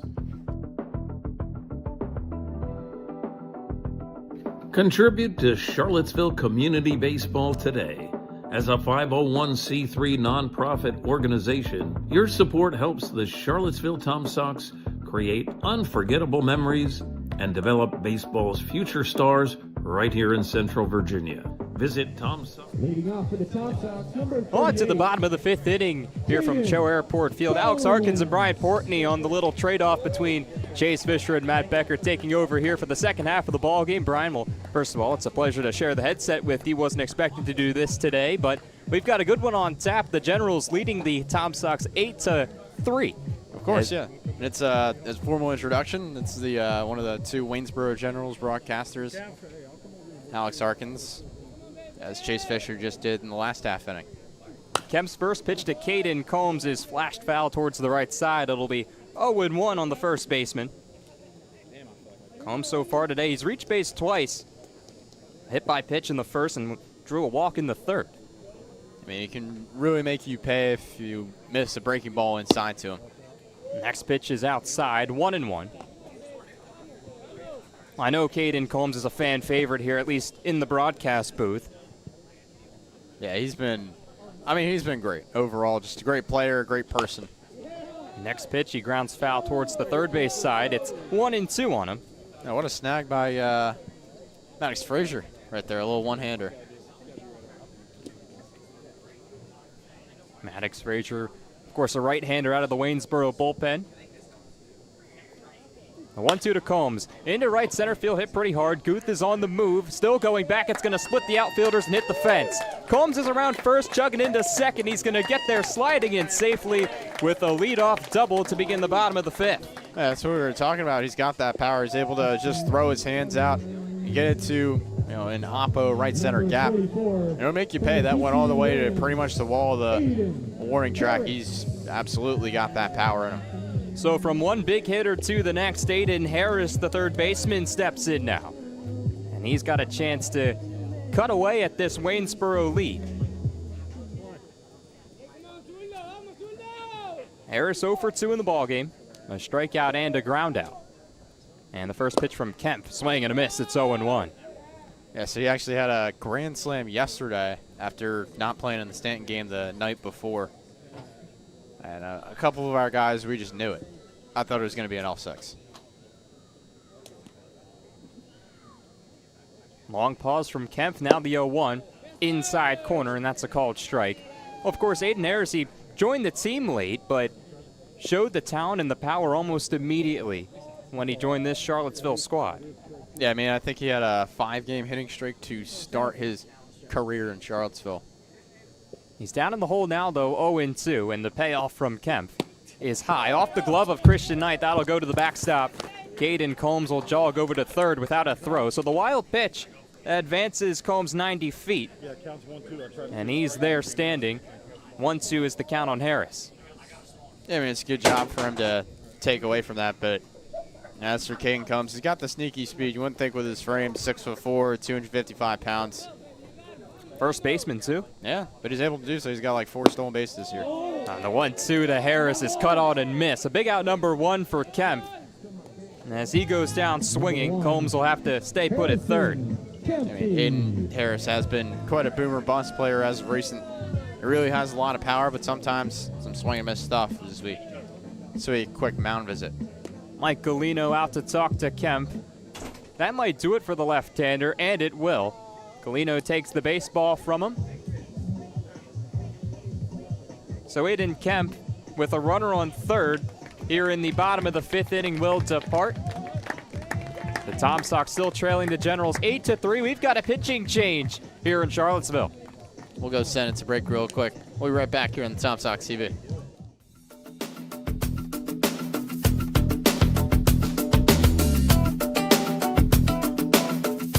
Stay connected with the Tom Sox. Follow at Seville Tom Sox on Instagram, Facebook, YouTube, TikTok, and X for the latest team updates and primetime content.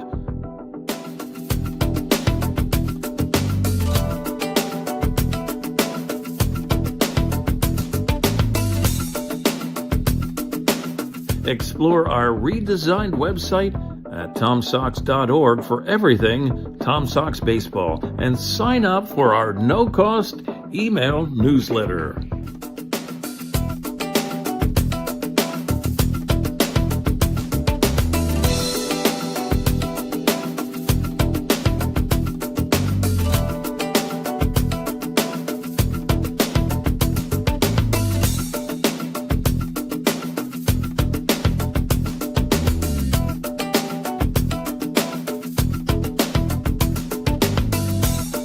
Subscribe to the official YouTube channel of your 4-time Valley Baseball League champion, Charlottesville Tom Sox.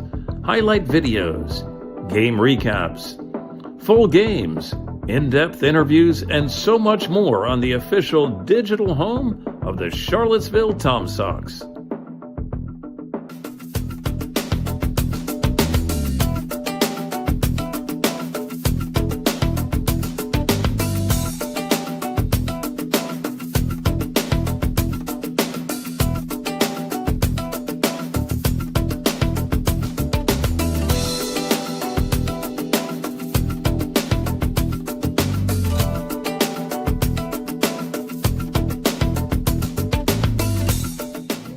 Back here on the Tom Sox TV network live on YouTube. New pitcher for Waynesboro. It's the right-handed Jared Krause from St. Thomas University who takes over for Aiden Kemp. Caden Combs stands at third base after he led off with a double. Aiden Harris followed with a strikeout. Combs at third base with one down here for Harrison Campy, the new batter. And Krause's first pitch is a fastball over there for a strike. It's 0-1. Yeah, I mean, Jared Krause on the season making his 14th appearance, 3.50 ERA and 18 innings pitched. 0-1 to Campy. Outside corner again. Same spot, same result. Yeah. He's got a strikeout per at 18 strikeouts total and 13 walks. And Krause will step off here. Brief timeout. A couple fans are, I believe a couple of the players are calling a balk on that, but he just stepped off. So we reset the 0-2. Campy takes up and in. Yeah, runs a bit inside there and a good take from Campy. You know, Campy overall, coming into this game, he has 7 walks. He's only been here for 8 games so far. But his presence has been felt. Here's the 1-2. Outside corner and a call at third strike. Down goes Campy. Back-to-back strikeouts for the Generals pitching staff. And that'll put 2 down. Combs still stranded at third. Yeah, you never love to see that. I mean, you're taking on the outside third. You don't think that's going to be in the zone, but, I mean, at that point, you're just watching it go. So, not able to get contact on it, or, I mean, you just kind of look at it. So Christian Dewey, the last chance here for the Tom Sox in the inning, and he pops the first pitch up to short. Out goes April Gath into shallow left. He makes the catch, and Jared Krause is able to walk the tightrope. The leadoff double from Caden Combs is stranded at third base. It's the Generals 8 and the Tom Sox 3 as we head to the 6th.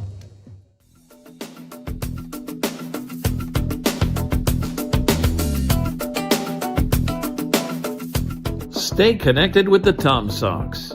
Follow at Seville Tom Sox on Instagram, Facebook, YouTube, TikTok, and X for the latest team updates and primetime content.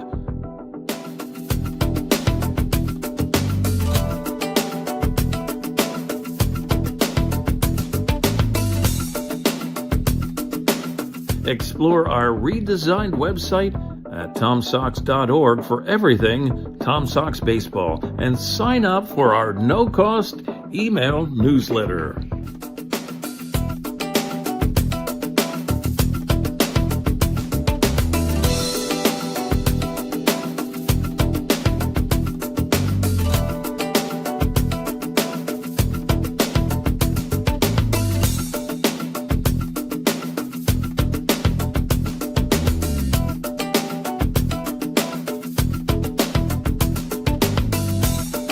Subscribe to the official YouTube channel of your 4-time Valley Baseball League champion, Charlottesville Tom Sox.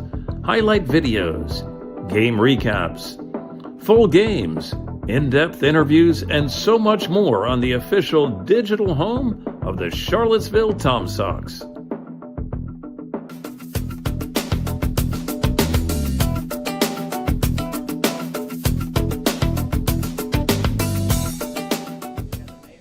Top of the 6th, set to get underway. The Tom Sox trail 8-3 to the Waynesboro Generals. I'm here with one of 2 Waynesboro Generals broadcasters, Alex Harkins, who will be doing color and also doing an interview, I guess, for this half inning. However you'd like to take it.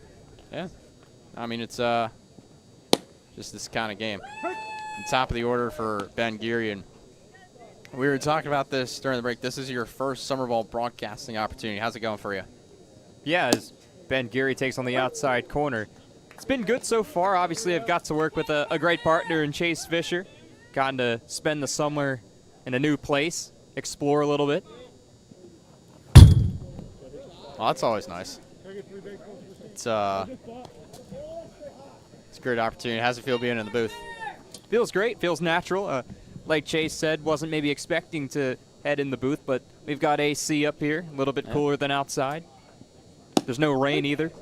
Just a little bit. We got the windows here. That one's a college strike 3 for out number 1.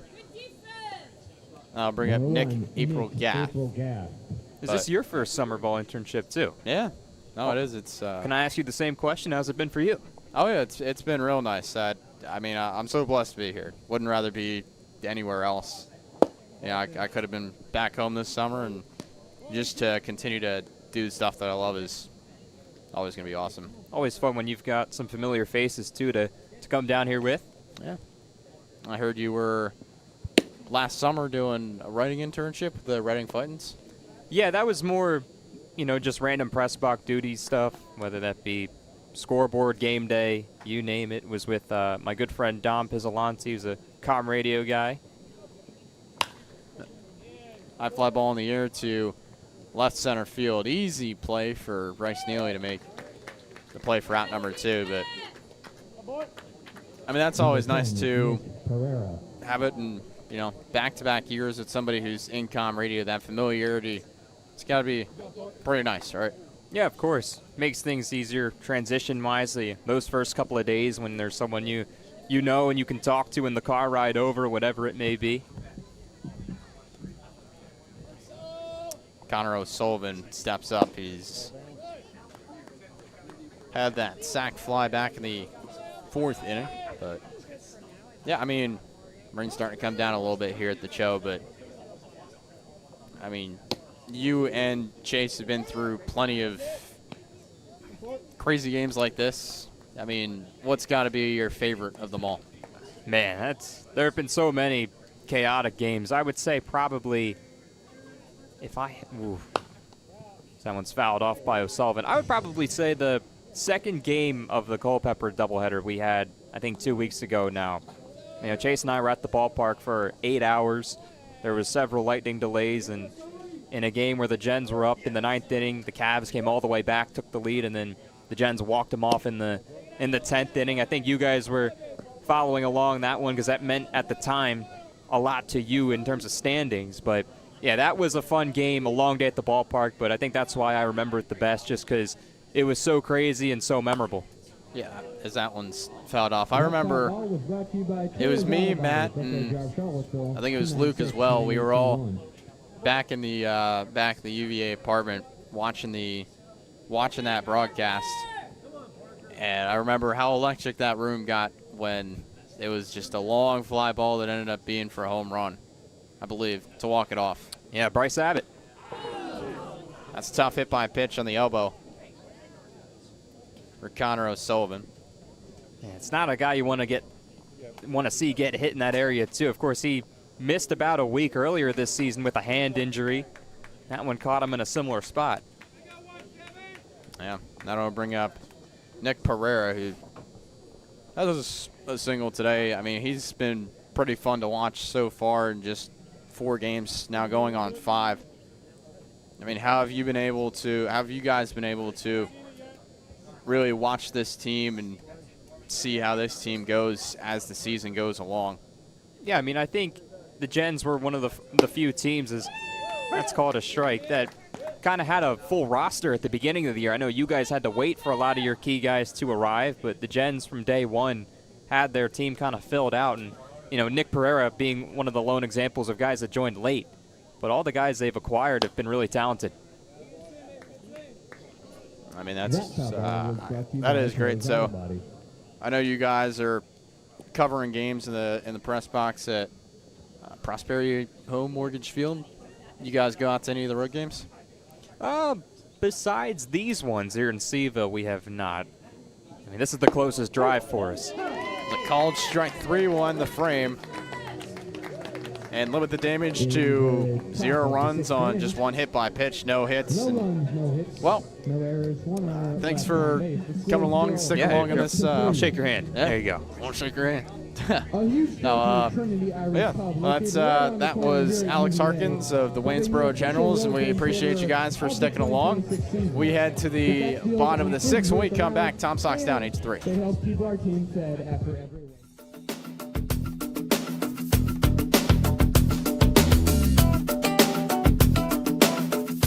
Stay connected with the Tom Sox.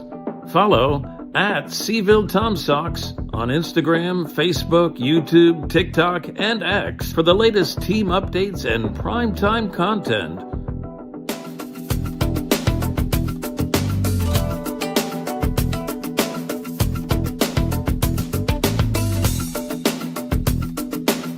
Explore our redesigned website at TomSox.org for everything Tom Sox baseball, and sign up for our no-cost email newsletter.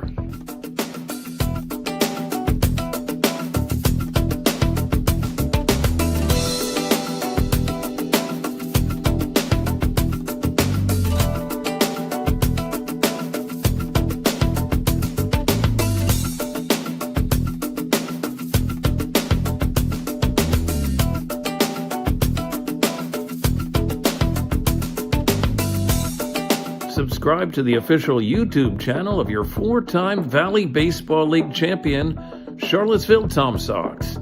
Highlight videos, game recaps, full games, in-depth interviews. Bottom of the sixth set to get underway. And just as a reminder, Caden Combs is 6 batters away. Very excited for him. They like to call him Big Riz, and he's been hitting tanks. He gets the Shohei treatment for a reason. Let's see if he can park one up on top of that light pole later today. Yeah. 6 batters. Yeah, well, speaking of a guy who can park one up on those on that hill up there, it's Bryce Neely. Absolutely, and he has been hitting the ball so far this season. He sends it out a long way. He has a very powerful swing. We'll see what he can do here against Kraus. First pitch is taken up high. Brian Portney alongside Matt Becker here on this now gloomy Saturday afternoon, now evening, is we're 3 minutes to 8 o'clock. How about that? I can't believe it. High fly ball into straightaway center. Moving to his left is Guth to make the catch for route number 1. I'll tell you what, I gave Hark my book, and his handwriting is very, very neat. Yeah, got to get props. Very, very nice handwriting by Mr. Alex Harkins. Now comes a guy whose walk-up song we've heard so many times across the league. It's ridiculous. It's Lucas Ream, and I don't even know what the name of that song is. I'm going to have to look later. Well, what you can do is you can go onto like Google Gemini. I And know just, I can Shazam it. Well, but you can hum it. Go da da da, and then see if it pops up. Good shout. Good shout. I think a ball trailed in from the bullpen. That would be from Bartow. Yeah, Connor Bartow getting warmed in the Tom Sox bullpen. Late swing by Ream, fouls it off his foot. Yeah, those hurt. Luckily, you didn't do that to yourself during intern BP. Do we still have the video? Yeah, we have the video, and you know what? We can do it once we're back up to the top of the order. Don't want to miss some of the action. Yeah. But it was a very fun day. We were able to do it, I believe, on Wednesday of this week. So 1-1 is in there for a strike. That one just pounded the zone and the crowd mic. My goodness, that was loud. So 1 ball and 2 strikes, 1 out. The bases are empty. Top Sox trail 8-3, bottom of the 6th. As the can rattles, the 1-2 spikes in the dirt. 2 balls, 2 strikes. You heard that too, right? I like that one. Yeah, I did hear that. I was trying to figure out what it was. Huh. I don't know. A lot going on down there. A lot going on. We do have to show, we have to show Chase and Hark our amazing PP highlight package. 2-2. Again in the dirt, so. Well, we'll see if Ream walks or puts the ball in play or strikes out. Regardless, we're putting up that BP highlight. It was a lot of fun. Still the base is empty. Looking to make some impact here at the bottom of the order is Lucas Ream. The 3-2 is chopped on the ground, foul. Left side. Waynesboro Generals players cannot get a hand on it in their dugout. Yeah, he's battling up there and trying to fight his way on and start a rally. They're only down by 5. There's a lot of game left. Trying to pass the baton over. Kraus fires the payoff pitch. Down low, ball 4. Full count walk. Shall we take a look? Why not?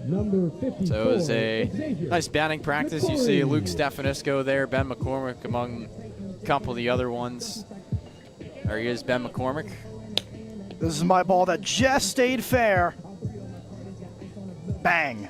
And there's our photo after all that, all alongside Hayden Peterson and from Data Analytics and the rest of the, some of the Tom Sox intern team. Not all of them, as back to the top of the order and Xavier McCory. Good comms by Luke over there. Yeah, good comms indeed. So it's Xavier McCory now. He's 0 for 3. Had 2 ground outs to the second baseman in Ben Geary today.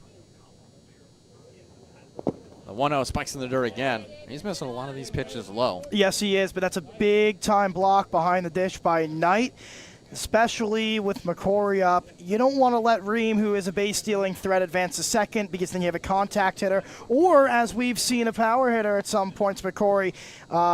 You don't want to put a runner in scoring position. He's had a really good outing so far, Kempf, and he's done a really good job. Ben Cardone is on deck if the inning gets to that point. Still got his protective equipment on. Because as a catcher, you just have to be ready for those. Absolutely. My apologies, I said Kempf, I meant Kraus. I forgot there was a change. I was a little distracted. No, it's all right. We've been in and out of this pair of headsets and these seats in the press box. I hope we're entertaining to you folks. Yeah, I mean, I'd say so. This is a day of fun. Home cooking. 2-0 is sailing up high and outside to the ready batter's box. Kraus is, there you go. Yeah, missing arm side with 88.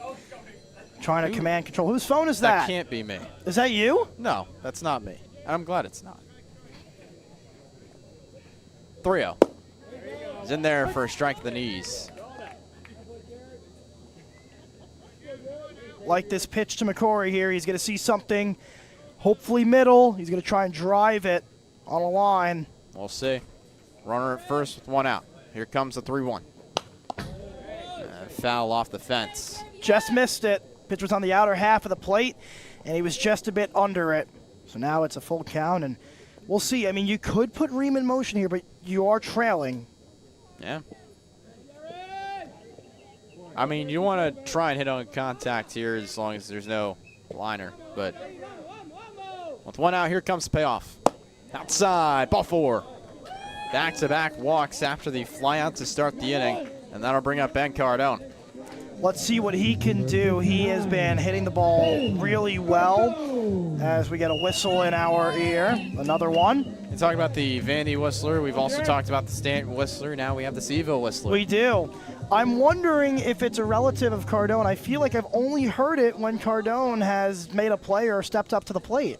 You know, it's interesting. From speaking about catchers, Dom Caffarillo, when I announced his name from PA, there's a large section of Caffarillo fans who I have to imagine were family. Yes, you had the day where they all decided to show up, and they were all on that left side, and I think they were just applauding you. I don't think it was Dom. I think they were moved by your voice. You're too kind, man. You're too kind. All right, well, Ben Cardone up to the plate. Fouls that one. Ooh, I hit the umpire. Off the belt of the home plate umpire in Matthew Pierman. Would you ever want to be an umpire? It's a tough job, Brian. No. It's tough. No. I don't want to be scrutinized for every single call I make. It's tough. You feel bad because never are you going to have two sides be happy at the same time. Somebody's always upset. It's a really hard job. And this game really, really, really relies on the umpire, unlike other sports where they're kind of secondary. Kind of like, soccer, they some of the calls, obviously, but sometimes it's just between the two teams. They just battle it out. Varies from sport to sport, absolutely. Yeah. Here comes 1-1. He fouls that one off the fence again. So Cardone's had a piece of just about everything today. He's been able to reach on an E6 and then was out on a throw to second. Also walked and then had a ground out to second base. So had a lot going on for him today. I thought that was my mic. I was trying to yawn. Come on, man. 1-2. That's a nice drive into left field. Looks to get down. And off a diving play from St. Antoine, 2 runners are in great succession. And it's a quick 1-out double for Ben Cardone. 2 RBIs. Tom Sox trail 8-5 here in the bottom of the 6th. Those 2 runners were running neck and neck. An absolute rip by Cardone. That one hops the fence. He's been hitting so well. He's been seeing so well. And now let's see if Tommy Landsness can make this a 2-run game. Tommy Landsness, the man with the plan. I'm sorry. I guess we must have swapped headsets because I went to yawn. Didn't want to do it in the mic, so I tried to turn myself off. And I accidentally turned you down. You're good, man. All right, here comes Tommy Lansness. Single came around to score back in the third. Takes the first pitch outside. Is it? I mean, I don't know if it's the crowd mic. I think he's throwing hard on the mound. I think that's what it is. I don't know if it's the crowd mic or if it's he's throwing hard or the catcher's just getting it right in the webbing, but it sounds like a gunshot. Sounds like a firework coming off the mitt of Christian Knight behind the plate. So it's righty on lefty matchup with the man at second. 1-0. Takes again. This time a little bit more inside. Catches the zone for a ball and a strike. Well, now I turned it up just so everybody could hear it in their living room. There you go. Always love to see that. Yep. Hello, everyone watching at home. Yeah. Hope you're having a good, what is today, Saturday? Saturday. Yeah, happy Saturday. See, there you go. This is why we have the crowd mic. Umpire says, make sure you're looking. Slight pull shift on for Tommy Lansness, the lefty batter, on the right side of the infield, the 1-1. Swing and a miss. He was behind on that one. That is some great pitching. I'm trying to get an accurate read on the radar gun, but it keeps glitching. Yeah. So 1 ball, 2 strikes, 1 out with a runner at second, down 3, bottom of the 6th. Here's the pitch. Swing and a miss. He got him. His first strikeout of the game is Tommy Lansness at the plate. That'll bring up Caden Combs. There he is, and let's see what he can do. It's the second out of the inning, and unfortunately he's not 6 batters away. He's here. Yeah, just wanted to point that out. So Caden Combs had a double his last time up. That was last inning. A fan favorite. Absolutely. Weak chopper to short. Tough play for April Gath across the diamond. And off the bag comes the first baseman in Abbott, but he's able to make the tag and make the play to limit the damage to just 2 runs in the inning. And Tom Sox trail 8-5. We're through 6. We'll be right back here on the Tom Sox Broadcast Network.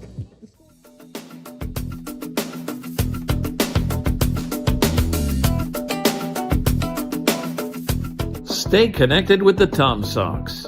Follow at Seaville Tom Sox on Instagram, Facebook, YouTube, TikTok, and X for the latest team updates and primetime content.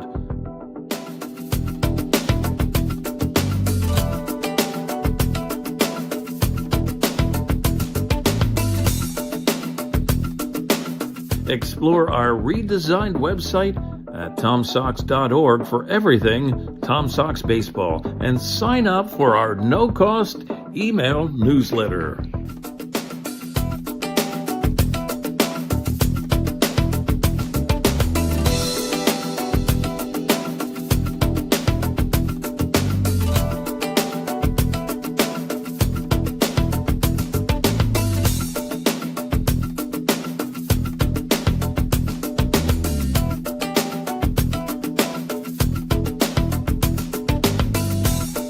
Subscribe to the official YouTube channel of your 4-time Valley Baseball League champion, Charlottesville Tom Sox. Highlight videos, game recaps, full games, in-depth interviews, and so much more on the official digital home of the Charlottesville Tom Sox.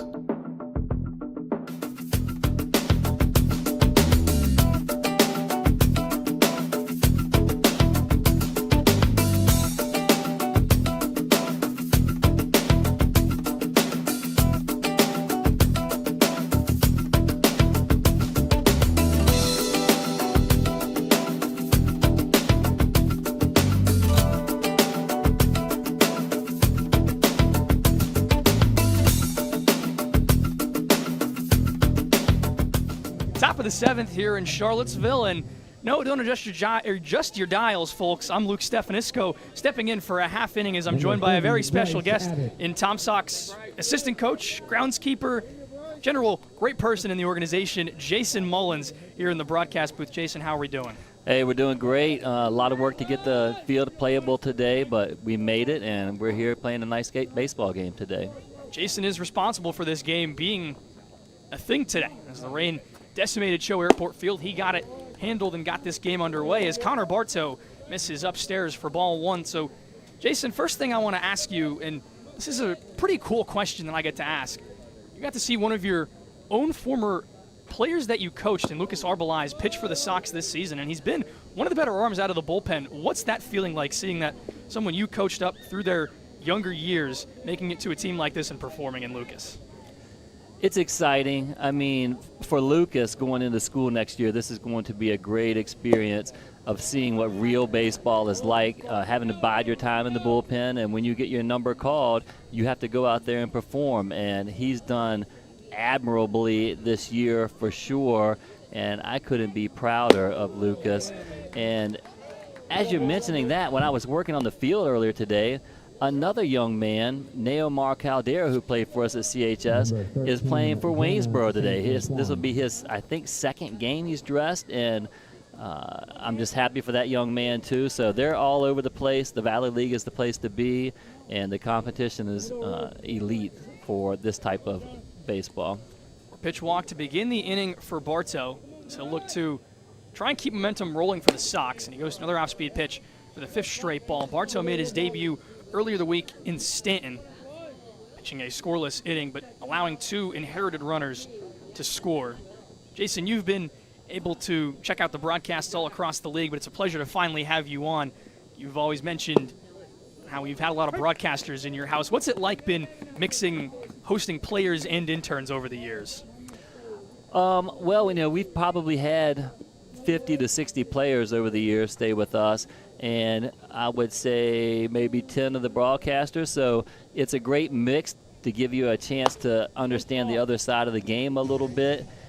It's exciting because I get to listen to them as they call the game, and then we can hash that out later on. Kind of like, it's sort of like my kids playing the game and then hashing it out on the way back home. It's nice to listen to the guys and see how they're doing, and just kind of learn some tidbits from them. I like calling and announcing games too. It's something I've done with my kids throughout the year, so it's just exciting to be up here. But yeah, the players are players. They want to play baseball. That's what they want to do, and it's neat to be with the people calling the games because they enjoy that, I think, just as much. That's why they're here, to learn it and get better at it. And it's been a thrill all around with all the kids. It really has. 2 pitch and a weird swing and a miss from Jonas St. Antoine for the first out of the inning. Bartow responds. 4-pitch walk with a strikeout of the left fielder, and is 1 down for the Generals. Top half of the 7th inning, and I'll put you on the spot here, Jason. Mm-hmm. You could give me one of your favorite players that you've housed your time both as a host family with the Sox. How about that? I would definitely say Kyle Edwards, and with him would come Garrett Spikes. Those guys are a dynamic duo, and Kyle stayed with us for a couple of years, as did Spikes. And those were right when our kids were really, 14, 15, 16, and making a good impression on them. Really love Eddie, and of course Spikes is as much of a character as you could possibly ever imagine. And golly, I mean, there's just a ton of them over the years, but those two, I guess, would stick out the most. Spikes, I mean, not Spikes, but Eddie reminds me of Xavier a lot. Kind of a slighter-sized person, smaller, if you will, but they both play shortstop. Kyle had some pop, though. Kyle could drive the ball out of the ballpark. I know X hit one up in Culpeper. Kyle was good for 7, 8, 9 a year, it seemed like. He would hit them all over the place. And for a small guy, he always impressed me with his strength at the plate.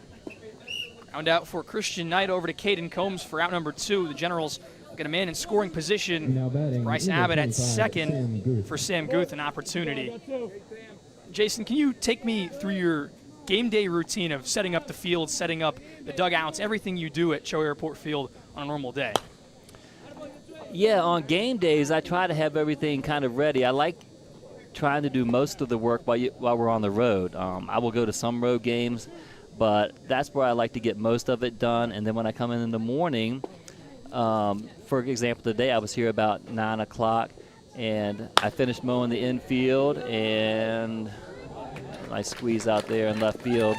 Finished mowing the infield and went to work on the field, dragging it, and you're watering it down, which wasn't really necessary today. But you got to put the lines out. I had to fix home plate. We don't really do that. I don't make the boys do that. They do a great job on the mound out there, which we rebuilt this year. But I'll work on home plate, get that thing cleaned up. There's always big holes on both the batters' boxes and where the catchers stay. And then line the field, make sure the grass is mowed and trimmed. I also will fill up the water and the Gatorade, take out the trash, clean the bathrooms. Doesn't matter to me. I'll do whatever. You want me to coach? You want me to do PA? You want me to come up here and announce the game? I don't care. It's fine with me. I just want to help. I want to be helpful wherever I am. It takes a lot to get it done, and today was a team effort with the tarp and all of that stuff out there today. So I'm just glad we got that thing in, which will give us the next 2 days off going into the playoffs looking sharp. So that's it. It's nothing really special. It's just going out there and getting it done. It's hard work is what it is. It's hard work pitching. It's hard work hitting. It's hard work playing. It's hard work getting the field just playable for these young men to come out here. I like it to be as best as it can be, and for today, it looks pretty decent, I think. Well, Jason, thank you for joining the broadcast. It's a pleasure, and thank you for all that you do for the Sox organization. After all, this game wouldn't be happening right now if it weren't for your hard work, so thank you. Hey, appreciate you guys having me on. Just want to shout out to all the people out there listening, all of our Tom Sox fans. We really appreciate you. Hey, Kevin Hensley, I'm looking at you, big boy. Go Sox. Playoffs start next week. If you haven't been out yet this year, come on out and see us. We're looking forward to seeing you.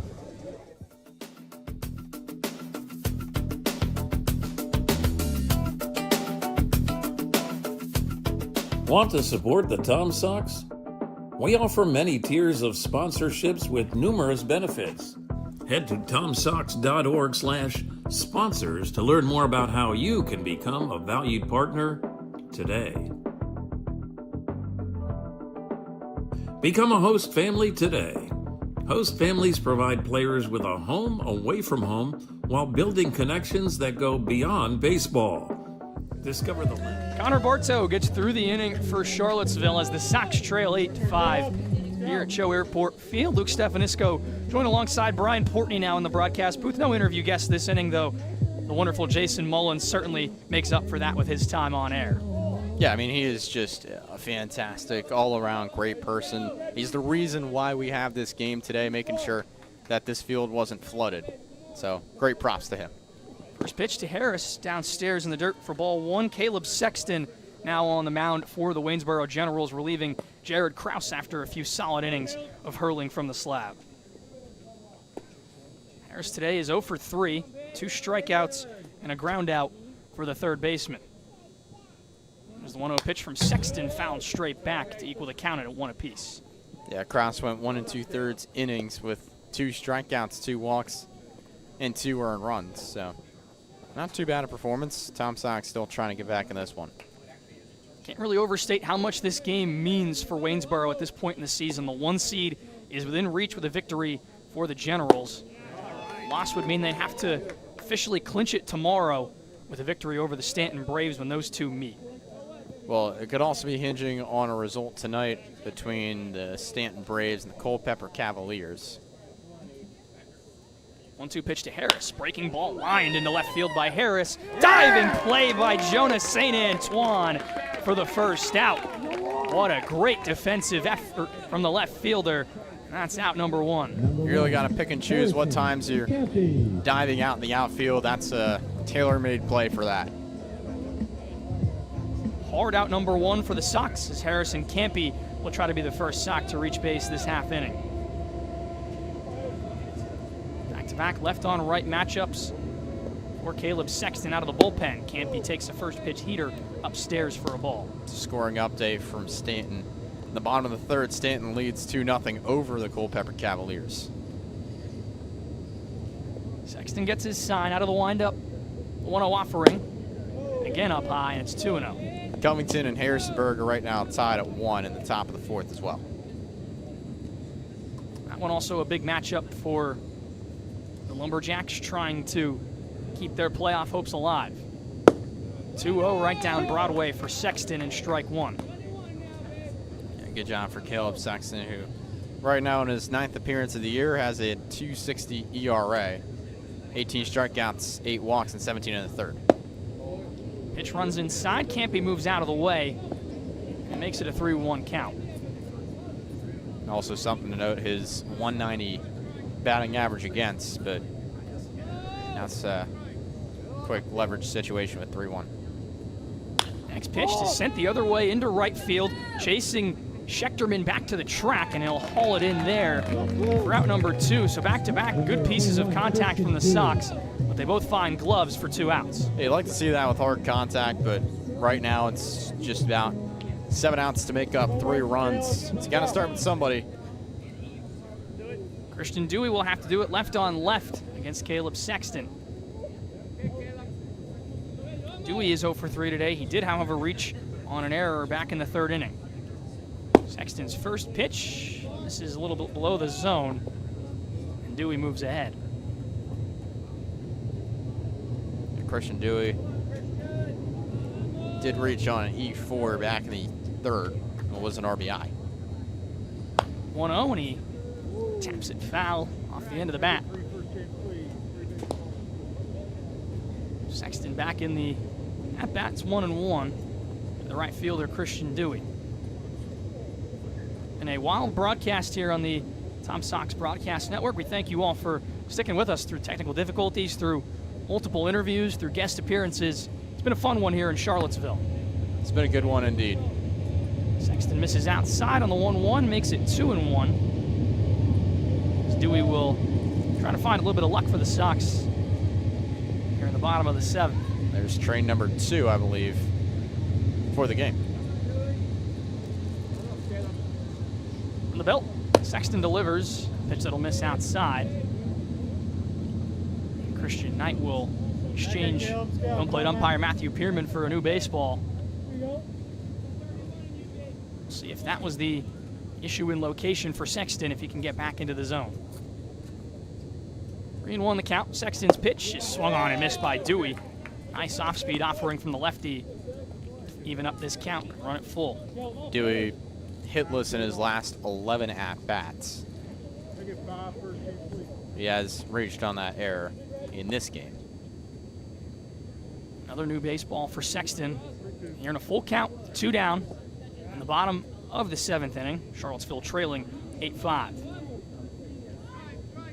From the wind, the pitch. Check swing from Dewey, but it's down low for ball 4. Tom Sox will get a 2-out base runner for Bryce Neely.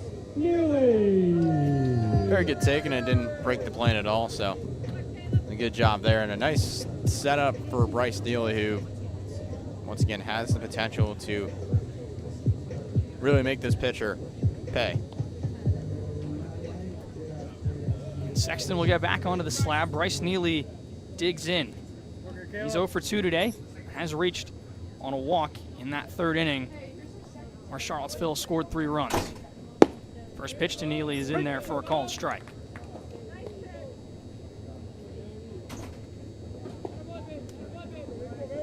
Neely has been in and out of the lineup over the past few weeks. Some nagging injuries for the UVA product. But back in the starting lineup the 2nd night in a row. Sexton delivers a pitch that bounces in the dirt. Good block from Knight to keep it in front of him. Again, we would like to It evens the count at 1. Yeah, I mean, he's had, in his last 2 games, and really in the last 2 Tom Sox games, he's pinch hit both times, but he's gotten on base all 3 with 2 singles and 1 reached on an error. Big spot. One of the premier players in this Sox lineup. Dewey off of first. Sexton will throw back over to make sure he can advance. Neely's had some dramatic moments this season in Charlottesville. Go back to the walk-off winner versus the Covington Lumberjacks just a few weeks ago. The Sox stormed from behind late to take it. 1-1 on the outside edge for strike 2. No stranger to coming from behind. It was he got on, and it was an RBI when first baseman for Stanton jumped off the bag in the 9th of that game when they were down to the last 2 outs. Ended up coming back to win that game 15-11. Sexton's 1-2. He's down in the dirt again. Knight keeps it in front of him and holds Dewey at first. The scoreboard now reading 2s across. In this spot for Bryce Neely.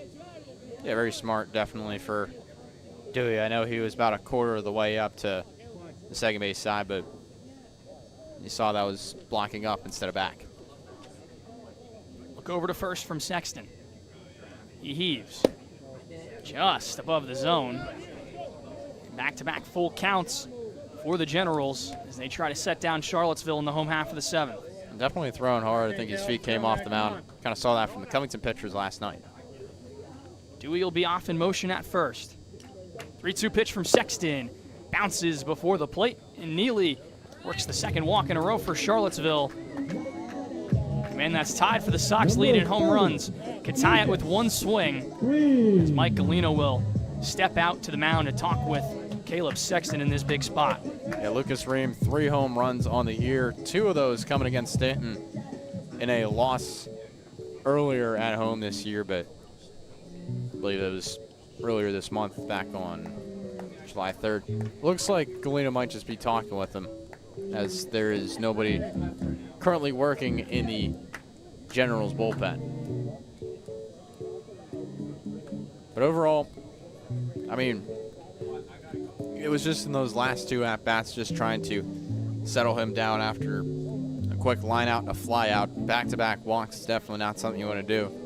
And now there's no pitching around at the bottom of the order, and Lucas Ream, who has that power, feel like speaking like a broken record today. Many times we've talked about this guy's got the power, this guy's got the power, but a lot of potential. Ream will step in. You're in a big-time situation. I believe it was an offensive conference, or he said 1 for offense. Ream 7 for 23 against left-handed pitching this season. First pitch to him is popped straight up back off the screen. He falls behind 0-1.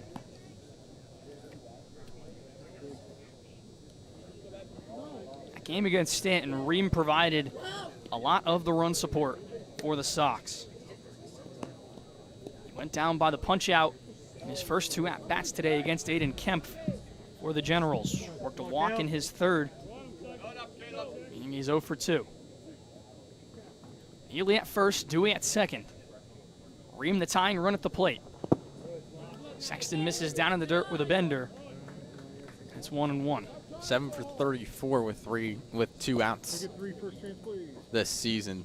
He's been 0 for 2 with 2 outs in this game. Top of the order is looming for Charlottesville if Ream is able to pass the baton in this spot. Doesn't need to leave the yard, though, would be nice. Swings and misses at a high heater from Sexton. The Generals can feel it 1 pitch away from getting out of this inning. It's just a little bit behind there. 2 men on, 2 outs. 1-2 the count. You're in the bottom of the 7th. Breaking ball called. Strike 3. Caleb Sexton fools Lucas Ream for the 3rd and final out and preserves the Generals' lead at 8-5. We're through 7 here in Charlottesville. Waynesboro up over the Tom Sox. We'll be right back on the Sox Broadcast Network.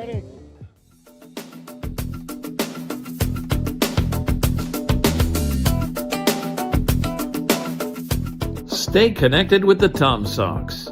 Follow at Seaville Tom Sox on Instagram, Facebook, YouTube, TikTok, and X for the latest team updates and primetime content.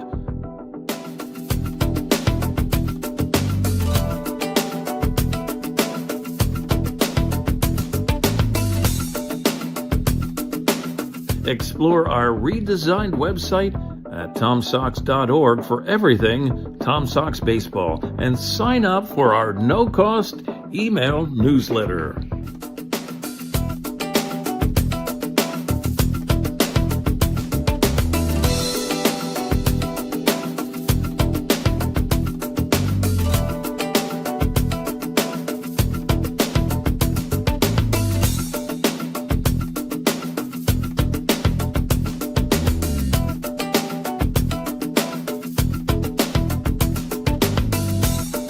Subscribe to the official YouTube channel of your 4-time Valley Baseball League champion, Charlottesville Tom Sox. Highlight videos, game recaps, full games, in-depth interviews, and so much more on the official digital home of the Charlottesville Tom Sox.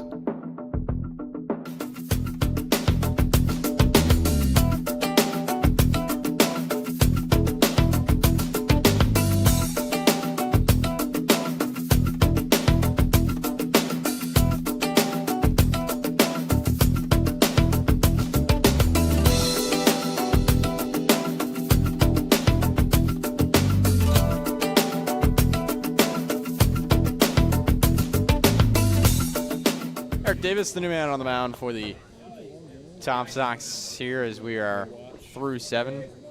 Brian Portney, Matt Becker back in the broadcast booth. Hello, and I think that's going to be it the rest of the way. I think you're right. Eric Davis, as you mentioned, on the mound, 9.58 ERA and 10 1/3 innings pitched. Opponents are hitting .326 against him. He's going to look to get that down here. Absolutely. I have to do it to start off against the bottom of the order in Schechterman. Ben Schechterman takes a ball out of the zone. It's 1-0. Boy, I'll tell you, it's been a fun game. It's been a great vibe. And even if the Tom Sox fall short, it's A-okay. We got the postseason ahead of them. Down in the dirt. 2 balls, no strikes. Is that considered a song reference? Yeah, I guess so. I don't know if you were playing that game today. I wasn't. I don't even know if that's the name of the song. I think it's just a lyric. Third pitch down in the dirt. Eric Davis, so far on the season, has 10 strikeouts to 11 walks in 10 1/3. 3-0. Misses, ball 4. So a 4-pitch walk for the bottom of the order, and Ben Schechterman, and it'll bring it back to the top, and Ben Geary. Number 22. See what the top of the order is able to do.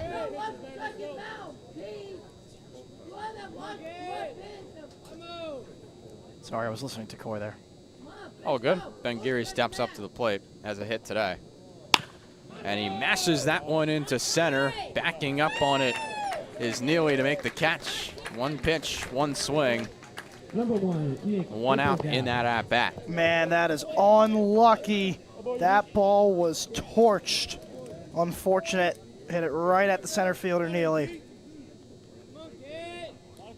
So now it'll bring up Nick April Gath. 2 walks today and 2 pop-outs. First to step off and thought to take him in a pickle, but it's just a tough handle for Caden Combs at first.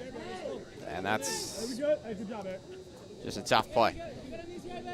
So Schechterman advances to second. Fortunately, it's a game that doesn't matter, but if it did matter, I'd tell you, Port, that's something you got to have right there. You got to take advantage of those mistakes, but today it's okay. Learn from it. Sets the precedent. Yes. You always want to put out your best effort, Yeah. and there's no doubt about that.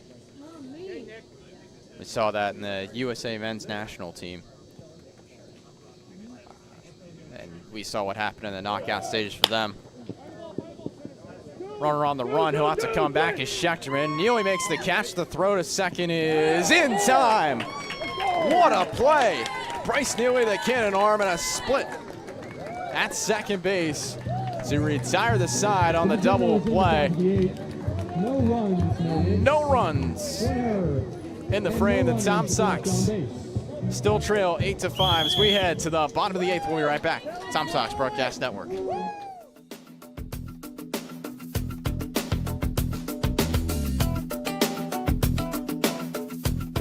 Want to support the Tom Sox?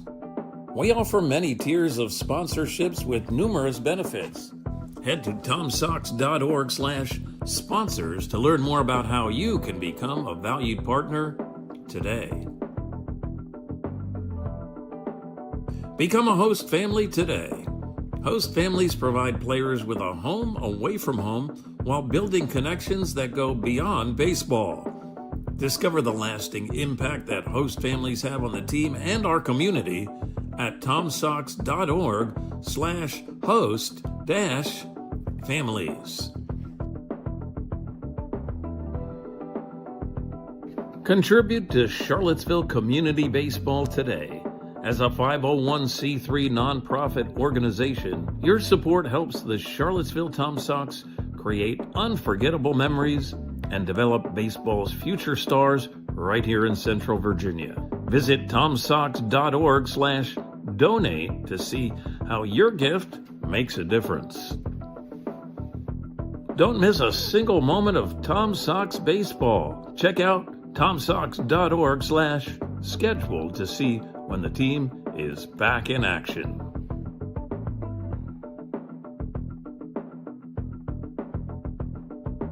Learn from the best this summer.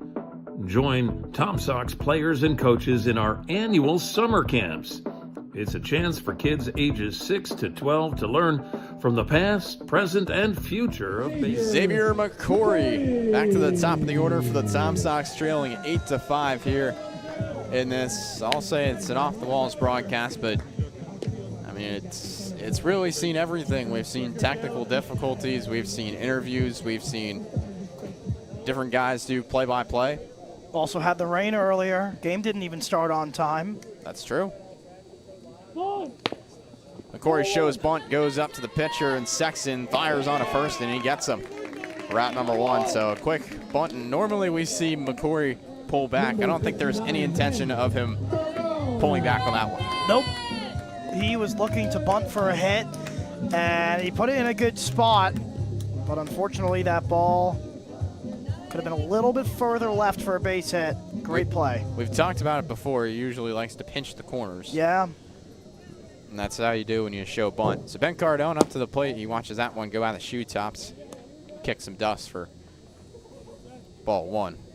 Cardone double with 2 RBIs in his last time up back in the 6th.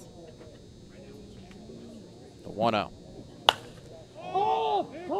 High drive, high in the air, left side. Easy play for Nick April-Gath to arranges well to his right for out number 2 in the inning. We spoke about Xavier McCory. Well, I flashed you back a couple weeks. A pretty serendipitous day where he got hit by 3 balls. 4, pretty much. 4, pretty much, yeah, because one of them wasn't called. Let's call it 4. Yeah, we'll call it 4. A pretty serendipitous day for Xavier McCory when he got hit by 4 balls. First pitch to Lands. This is in there for a strike. That was a quota, by the way, everyone. I hit it. Yeah, there you go. You hit a 1-word quota. Oh, this game. Lands just watches that one in there for a strike. Quickly 0-2. The man who also had a strikeout his last time up back in the 6th. Quickly, bases empty, no balls, 2 strikes. 2 outs, here comes the pitch. High in the air to shallow center. Guth comes under it to make the catch for out number 3 in a 1-2-3 frame for the Tom Sox in the 8th. We head to the top of the 9th. Generals up to bat. We'll be right back.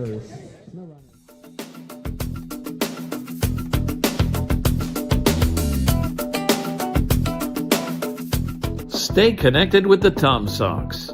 Follow at Seville Tom Sox on Instagram, Facebook, YouTube, TikTok, and X for the latest team updates and primetime content.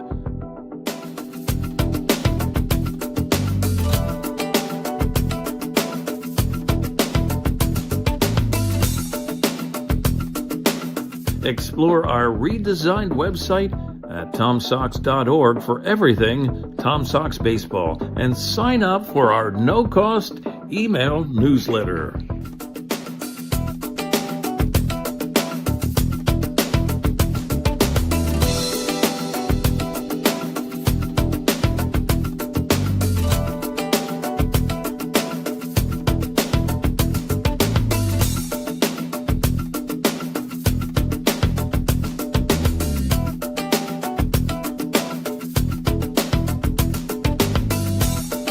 Subscribe to the official YouTube channel of your 4-time Valley Baseball League champion, Charlottesville Tom Sox.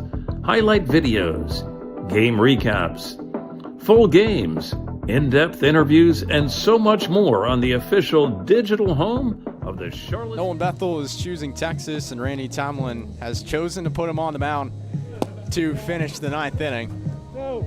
I'm leaving. I gotta say, this is like a top 3 warm-up song we got. You didn't even tell me you were going to enter with that. You just did it. Like, that was awesome. Yeah. Well, anyways. Here comes Nolan Bethel coming in from Kennesaw State. Number 17. Here in the Connor top of the ninth, O'Sullivan. it'll be O'Sullivan, Pereira, and Abbott. As it stands right now. Generals are 3 outs away. On the other side of things. Yeah. Well, they're going to try and add some insurance. First pitch foul. We found out what their first since 2016 it would be. So I believe that's the truth. I don't know if I can move this back to 2016. I can't. But I'm going to have to take their word for it. You guys got a Wikipedia page?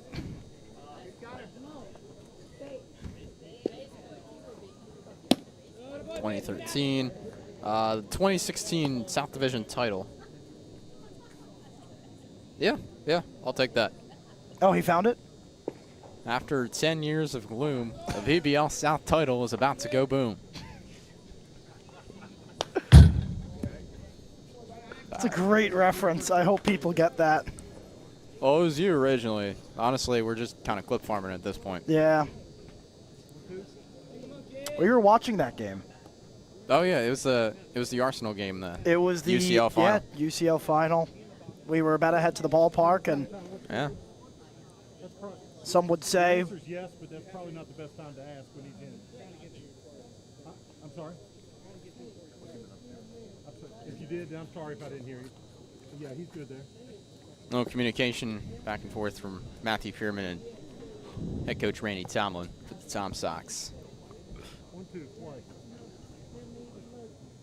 1-2. Side drive in the air to shallow left field. Now bringing back is Ream to make the catch for out number 1. shout out Landon Weaver, just big soccer fan, very excited over what you just said. Number Really? 10, Nick Oh yeah, I forgot Pereira. he's tuning into the broadcast. What's Yep. up, Landon? Yeah, there it is. I forgot it was actually after it was after they won the Premier League, but because they won the Premier League a week before the UCL final, everyone put that clip with the audio over the missed kick. Yeah, That's what they call a meme. sure. Yeah. Trying to draw a comparison to what would be in other sports, but Nick Pereira up to the plate. 1 for 4 today. The 0-1 runs inside, clips the zone. Quickly, no balls, 2 strikes. My friend is a diehard Arsenal fan, and he actually got to see the Premier League trophy today at Fanatics Fest. Really? Asher Block. Yeah, you and, got a lot of- very happy for him. He met a lot of people, including famous LSU gymnast and is that girlfriend of Paul Skeens? Yeah, and also Big Justice. Olivia Dunn. And Yep. also Big Justice. 0-2, called, strike 3. On the outside corner for Nolan Bethel, quickly 2 gone. I'm going to clip this for him. Number My 30, friend, he gets his Bryce. little shout out on here. Yeah, Asher no, there you Block go. on the final day of the regular season. Plenty of while stuff to clip While here. we clip farm. Oh, we're absolutely clip farming. I was thinking of ripping a he gets it there, but kind of ran out of steam. We'll see if there's another strikeout. First pitch to Bryce Abbott. Skips in the dirt now, down to the backstop. A ball, no strikes. What a great day. And a beautiful night. Weather's held up fantastic. Oh, Coy got a ball. There you go. If the inning gets to that point, the on-deck man is Jonas Antoine, as the 1-0 is chopped foul to the left side beyond the dugout of the Generals.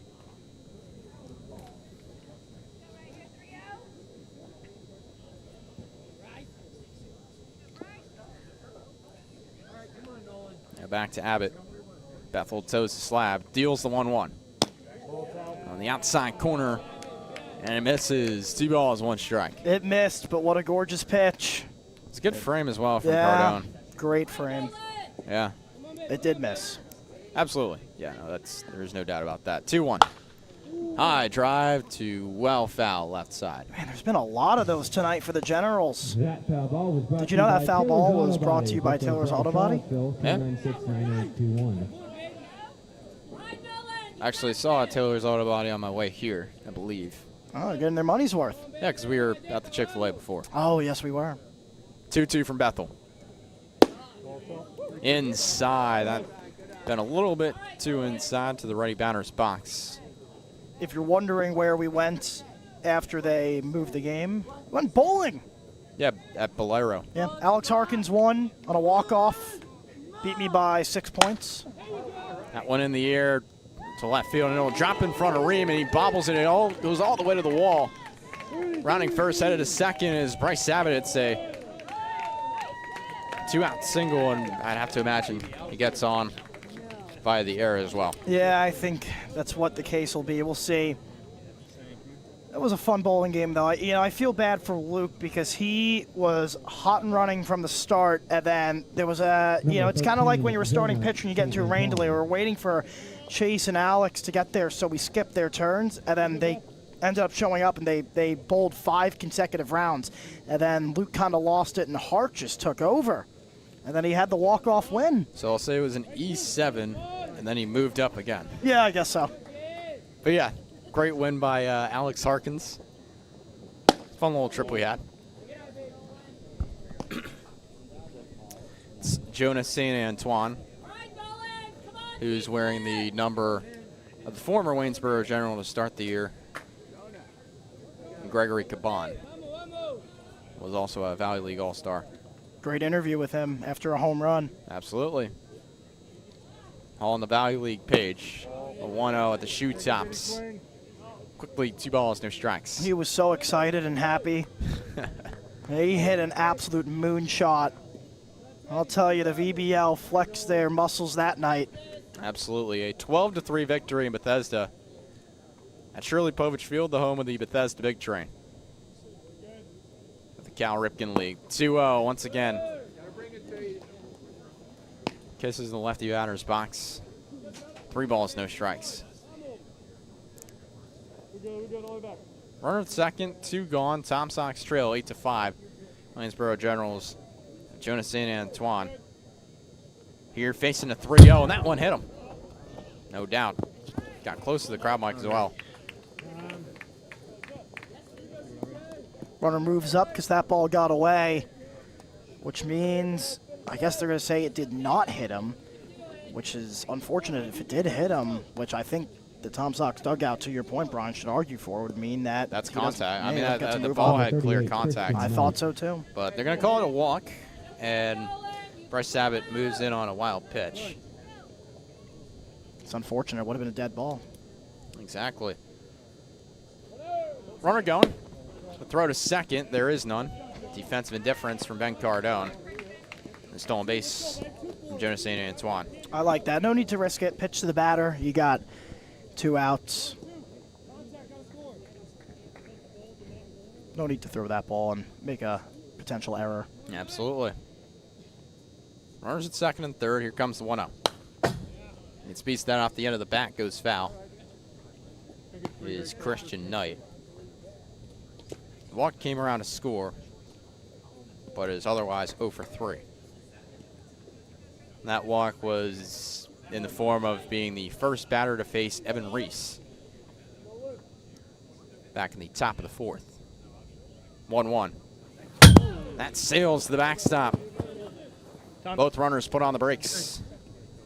It's 2 balls, 1 strike. Headphone alert. Tell you what, looking at the Tom Sox record of 19-16 and just thinking back to when they were 0-7, to be able to finish with a winning record, I mean, not only is that unbelievable, but if I told you that when they were 0-7, would you believe me that they'd finish with a winning record? I had kind of a feeling. Just because I know this team is gritty. I know the standard that is here. Guys are good. 2-1 is up high for a ball.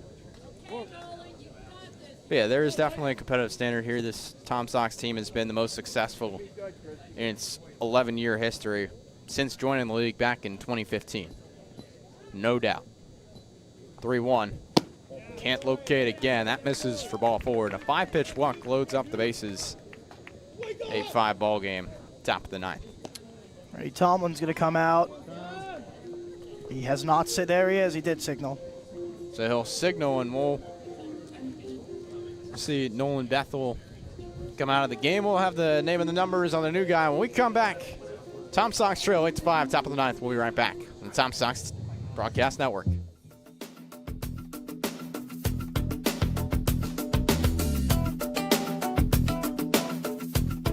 Want to support the Tom Sox? We offer many tiers of sponsorships with numerous benefits. Head to tomsox.org/sponsors to learn more about how you can become a valued partner today. Become a host family today. Host families provide players with a home away from home while building connections that go beyond baseball. Discover the lasting impact that host families have on the team and our community at tomsox.org/host-families. Contribute to Charlottesville Community Baseball today.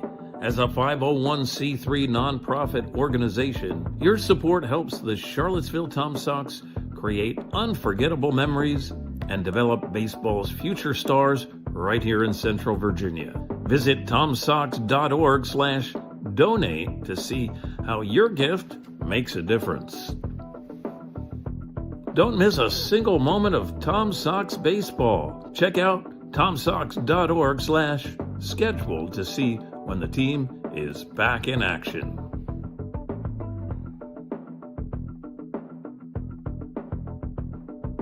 Learn from the best this summer. Join Tom Sox players and coaches in our annual summer camps.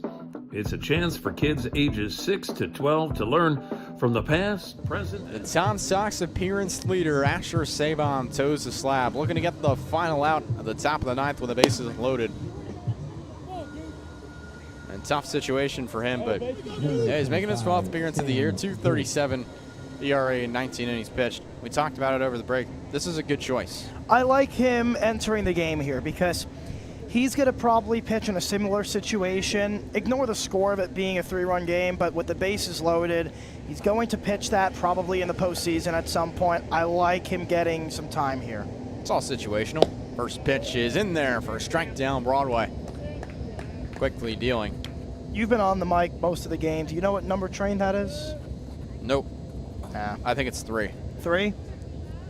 0-1. In there for a strike at the knees. Back-to-back way to pound the zone to Sam Guth, who lined out back in the 7th. Here comes the 0-2. That's off the plate for a ball. Good miss right there. I want to see him go down low here, spin something. Sabon ready. 1-2. That misses low to even up the count. 2's across the board. 2 balls, 2 strikes, 2 outs. Tom Sox down 8-5 in the top of the 9th. Sabon looking for one more pitch to put him away. Flare off the inside of the bat. That goes foul right side for Guth. Tom Sox dugout has to remember, this is a game that doesn't matter. Do not argue from the dugout. If you get tossed, you will miss game 1. I'm under the assumption both sides have the discipline to be able to hold off. They can get a break, though, game. because they play tomorrow, Waynesboro. Yeah, I mean, baseball is a professional game, no doubt. But you want to have everybody ready for a potential regular season showdown tomorrow, but all it takes is 3 outs. The Waynesboro Generals are VBL South title holders for 2026. Sabon fires the 2-2. That one in the air. Right side. Caden Combs loses it. Shades of 2018 College World Series. Well, you know what? I got to give him credit. We were able to hear it, and he was very vocal about it, and that's very, very smart. It's very interesting out tonight, and the lights are, well, I feel bad. I was complaining about them being too dim, but I guess they might be a little bit brighter tonight. Yeah. The lights are bright, and the lights will be bright for a different reason. And the Tom Sox are back here on Wednesday for Game 2 of whatever playoff series they'll be in for the VBL South semifinals. So whiteout. 2-2. Nice drive in the air, left field, and that will get down a one-hopper off the wall. 1 run scores, 2 runs are in. That's a 2-out double for Sam Guth to make it a 10-5 ball game. Waynesboro looking to run away with this game. Got to feel bad for Sabom there. He was out of the inning. Just unfortunate. Well, the good thing about him, at least, is that his runs are not earned, because it's not his runners. That is true. He is, however, credited with the guy who is at second, not at third. Bottom of the order for Ben Schechterman, takes one on the outside corner for a strike for the first pitch.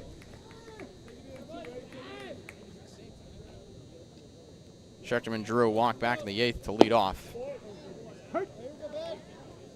Quickly, no balls, 2 strikes. Here comes Schechterman. He's drawn 2 walks today. Also had a triple. Here's the 0-2. And that's line foul. Man, he really got that one. Shot it right off the end of the bat. He saw it well. Line foul to the left side, that is.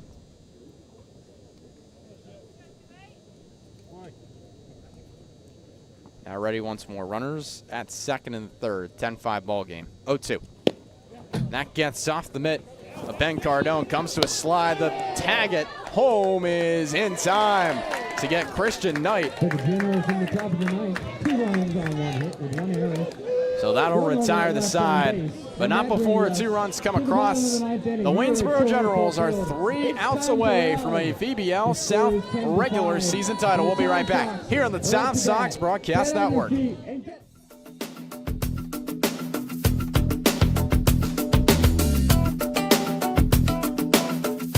Stay connected with the Tom Sox. Follow at Seville Tom Sox on Instagram, Facebook, YouTube, TikTok, and X for the latest team updates and primetime content.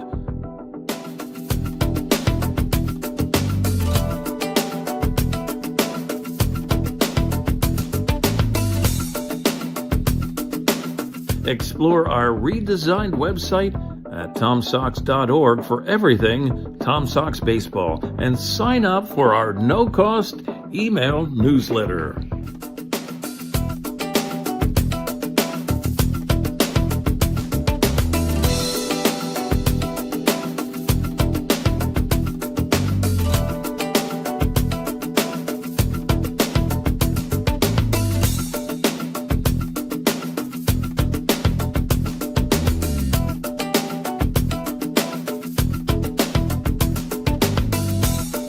Subscribe to the official YouTube channel of your 4-time Valley Baseball League champion, Charlottesville Tom Sox.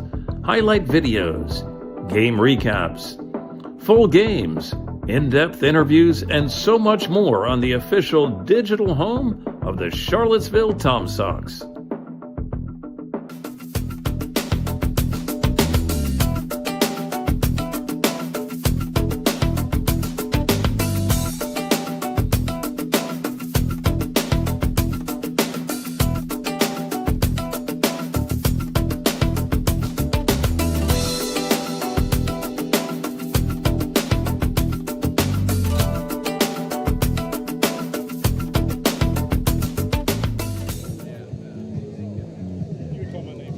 Caden Combs is not 6 batters away. He's 1 batter away,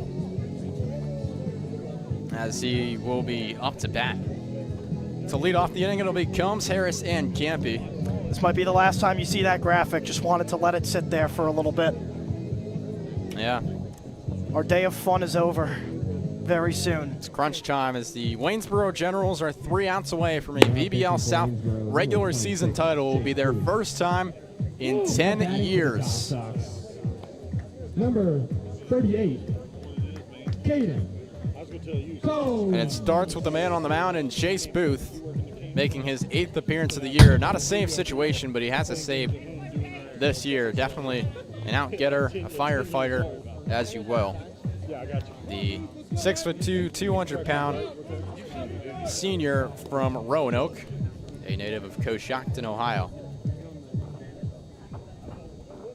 Remember, we were talking about firefighter in the car, and now college teams don't really have closers. They have their firefighters. Yeah, I believe it was me who said that. Yes. Coshocton, yeah, that's right. Now it starts off with Caden Combs.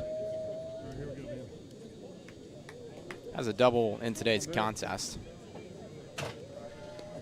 Looking to do more damage. First pitch. In there for a strike of the knees.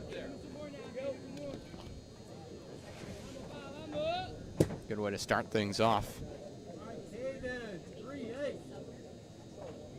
Caden Combs gets ready. As Booth taking some time. Caleb Sexton's day is done after a 2-inning performance. No earned runs allowed. 1 strikeout and 2 walks. Saw some miscommunication there from the pitcher and the catcher, and they're going to chat it out.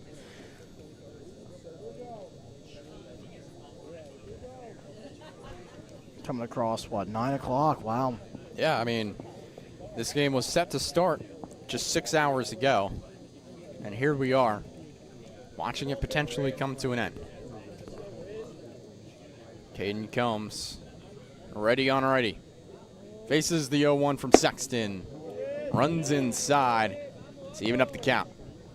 Good purpose pitch there. Back him off the plate.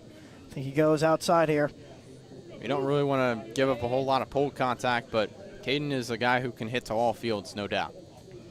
1-1. Inside again. How about that, Becker? Is that a purpose pitch? I think he missed. Yeah, I'd say so. Definitely backing him off the plate, though. Yeah, no, I mean, just wanted to make sure. That probably is a purpose pitch. It's backing him up. Perspective is everything. 2-1, flares on the inside. There you go. I mean, he was late on the heater, middle. He was backed off the plate. He was off on his timing there. He was very late on it. Yes. There you go. Kind of inside of the bat, as you will. Absolutely. Caden Combs leading off the bottom of the 9th. Tom Sox trailing 10-5. 2-2. Breaking ball in there. Called strike 3. Number 44. Waynesboro Generals are 2 outs away from that regular season title. Not sure what Combs was looking for there. I think he just got frozen. He's a fastball hitter, and I think the off-speed just tripped him out. Now that'll bring up Aiden Harris. Yet to have a hit today. He's 0 for 4. First pitch, he watches get in there for a strike. And that is some zippy fastball movement. Able to zip it low. We'll see if Booth can do it again. Fires the 0-1. Swing and a miss. Tough breaking ball. There's a swinging strikeout for Harris back in the 1st to end the inning. And for the first out of the 5th inning. He's had 2 Ks today at the plate. Now he's ready. From Sexton faces the 0-2. Check that, Chase Booth. Either way, 1 ball, 2 strikes. Quite a gap in the middle infield. With 1 out, here's the 1-2. Breaking ball down low again. Even up the count. It's worth noting that if Waynesboro does end up winning, Charlottesville will have a date with Stanton. They'll be on the road, games 1 and 3. 3 if necessary. Yep. 2-2. Gets a piece of that off the end of the bat, and it'll go foul to the right side and will hit off the roof of the batting cage. It'll be a whiteout atmosphere here on Wednesday. It'll be whiteout energy and whiteout overall. Yeah. I promise we had nothing to do with that, shockingly. coming from Penn State. They decided this without us. Yeah, I got to appreciate it, though. I do. From Booth, the 2-2, a little chin music to load the count full. The high cheese. That was more than just a little high cheese there. One out, the payoff pitch. Yeah, it's a piece of the breaking ball as it goes to the backstop. Another foul ball. We'll do this 2-strike tango one more time.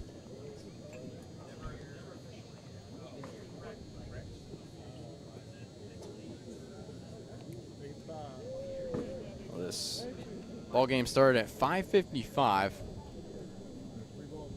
Now 3 hours, 11 minutes have elapsed.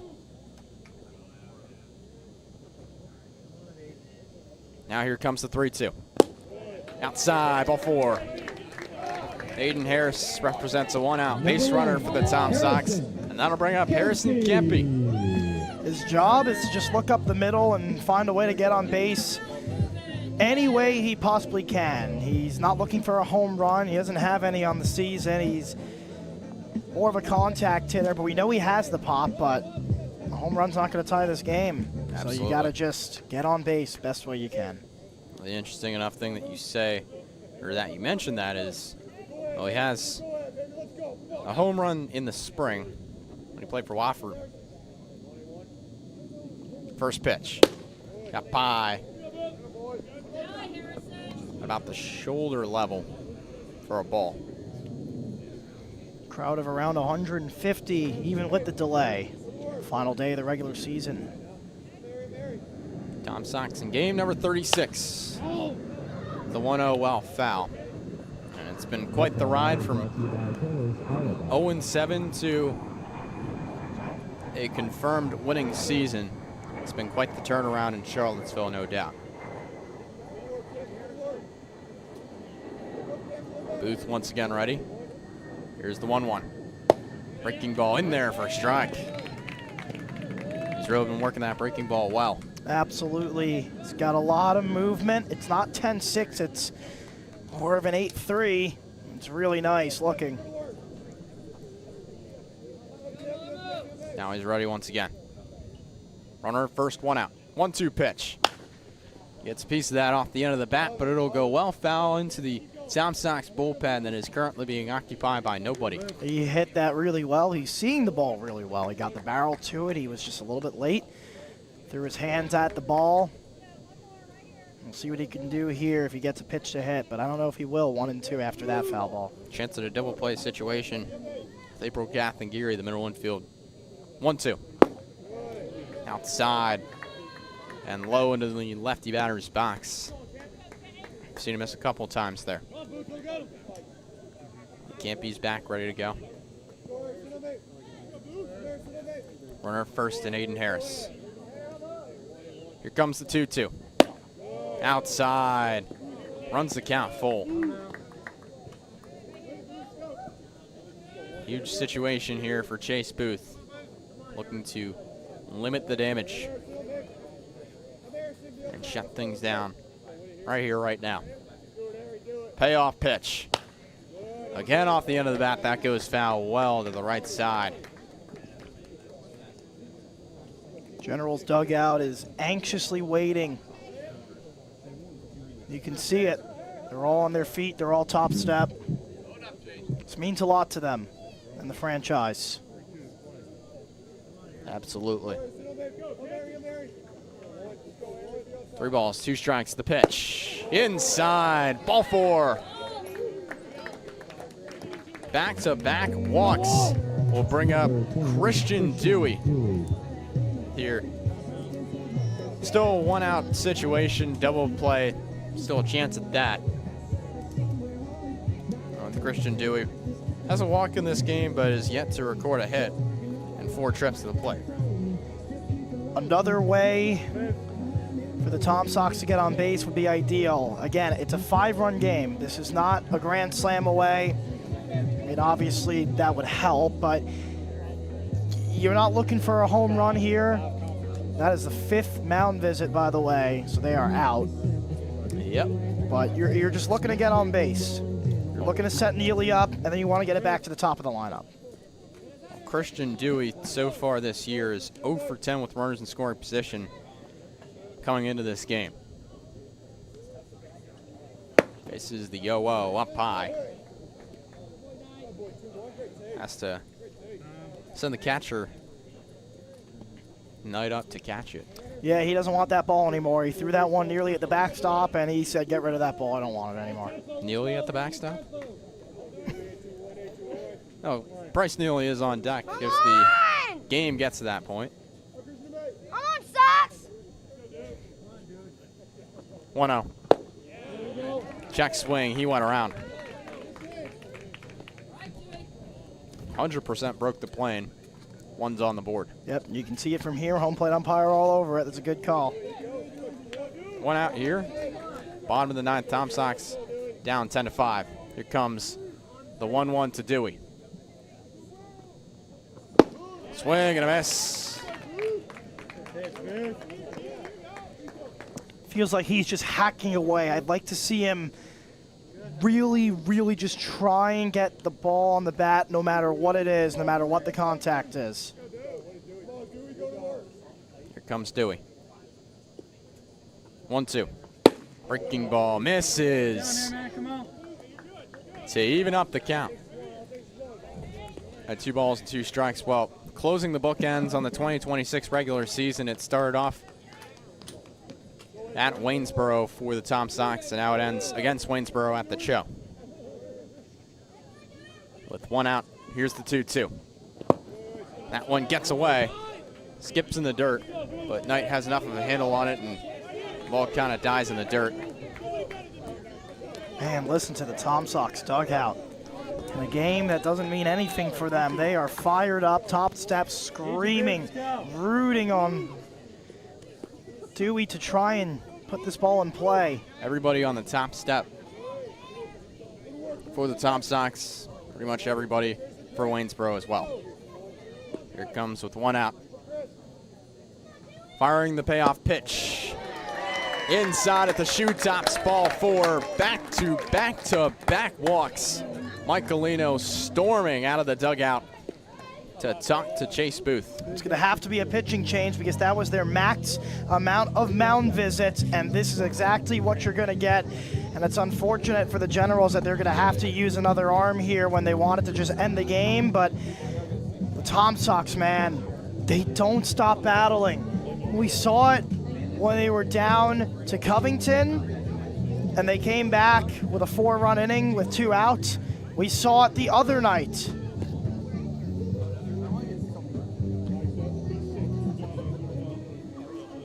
Looks like he'll still be out there.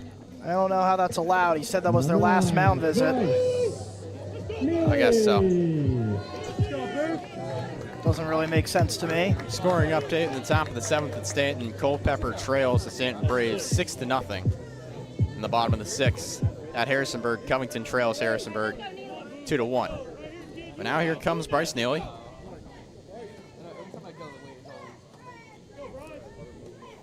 The base is loaded. First pitch in there for a strike at the knees.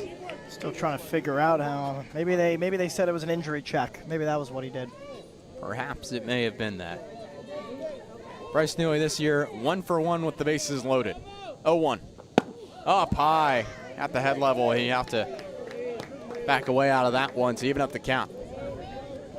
I can technically put the graphic up here, but I will not be doing it. But too serious of a situation. Yeah, Caden Combs is up in 6 batters. Bases are loaded. Tom Sox trail 10-5. Here's the 1-1. In there for a strike. Grayson McCollum is on deck. He'll be taking over for Lucas Ream if the inning gets to that point.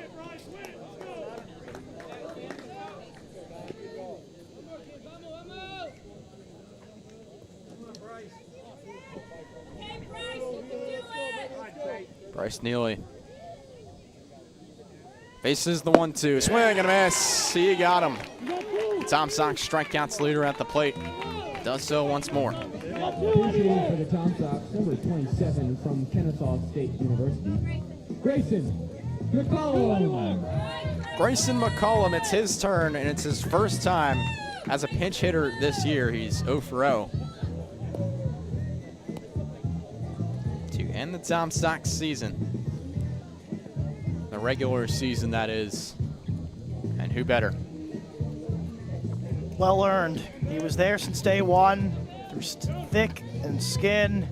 He battled.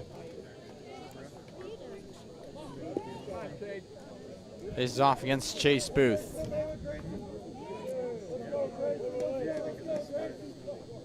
First pitch. It's that one foul. That foul ball was brought to you by Taylor's Auto Body. Grayson McCollum. So many good things to say about him. Leading the Tom Sox in hits, runs, extra base hits, RBIs, batting average, and slugging percentage among qualified batters. 0-1. That one in the air and caught by Bryce Abbott to finish off the game and the regular season. For the first time since 2016, the Waynesboro Generals are VBL South Division regular season champions. 7 o'clock first pitch in the first round of the VBL playoffs. It's a white out. Wear white and be ready to So now that confirms what we now know. The Stanton Braves and the Charlottesville Tom Sox will be facing off first at John Moxey Stadium on Tuesday, then on Wednesday back at the Cho for the whiteout, and a Game 3 if necessary back at Moxey Stadium. I mean, just what a huge congratulations to this Generals team. They were fantastic all season. They battled. They even lost some players, Mike Galino and his squad, with a storybook season looking to write another chapter and finish off what can be a fairy tale season for this Generals squad. And it has just been so fun to watch. But the unfortunate part of that is the Tom Sox unfortunately went 0-6 against them. Yeah, quite the year for the Waynesboro Generals and quite the game. The Waynesboro Generals out-hit the Charlottesville Tom Sox today 7-3 on the season. They are now 14-2 when out-hitting their opponent. As for the error column, Waynesboro 4, Charlottesville 2. And the final score of today's game, the Waynesboro Generals 10 and the Charlottesville Tom Sox 5. Becker, any final thoughts before we say our thanks? Well, I'll tell you this, Port, it's been a long journey for this Charlottesville Tom Sox team as I lower the crowd mic as everyone's leaving. It has been an unbelievable season through ups and downs and roller coasters, and just when you thought this team was back, they blew 2 games in crushing fashion. And then you know what they did? They went on a win streak. And they just started mowing down opponents to end the season. You're sitting there at 0-7 wondering if they're going to make the playoffs. They end up getting back into the mix. They lose the 2 crushing games to Winchester and to Stanton. And you're wondering, are they even going to make it competitive down the stretch? Guess what? They absolutely did.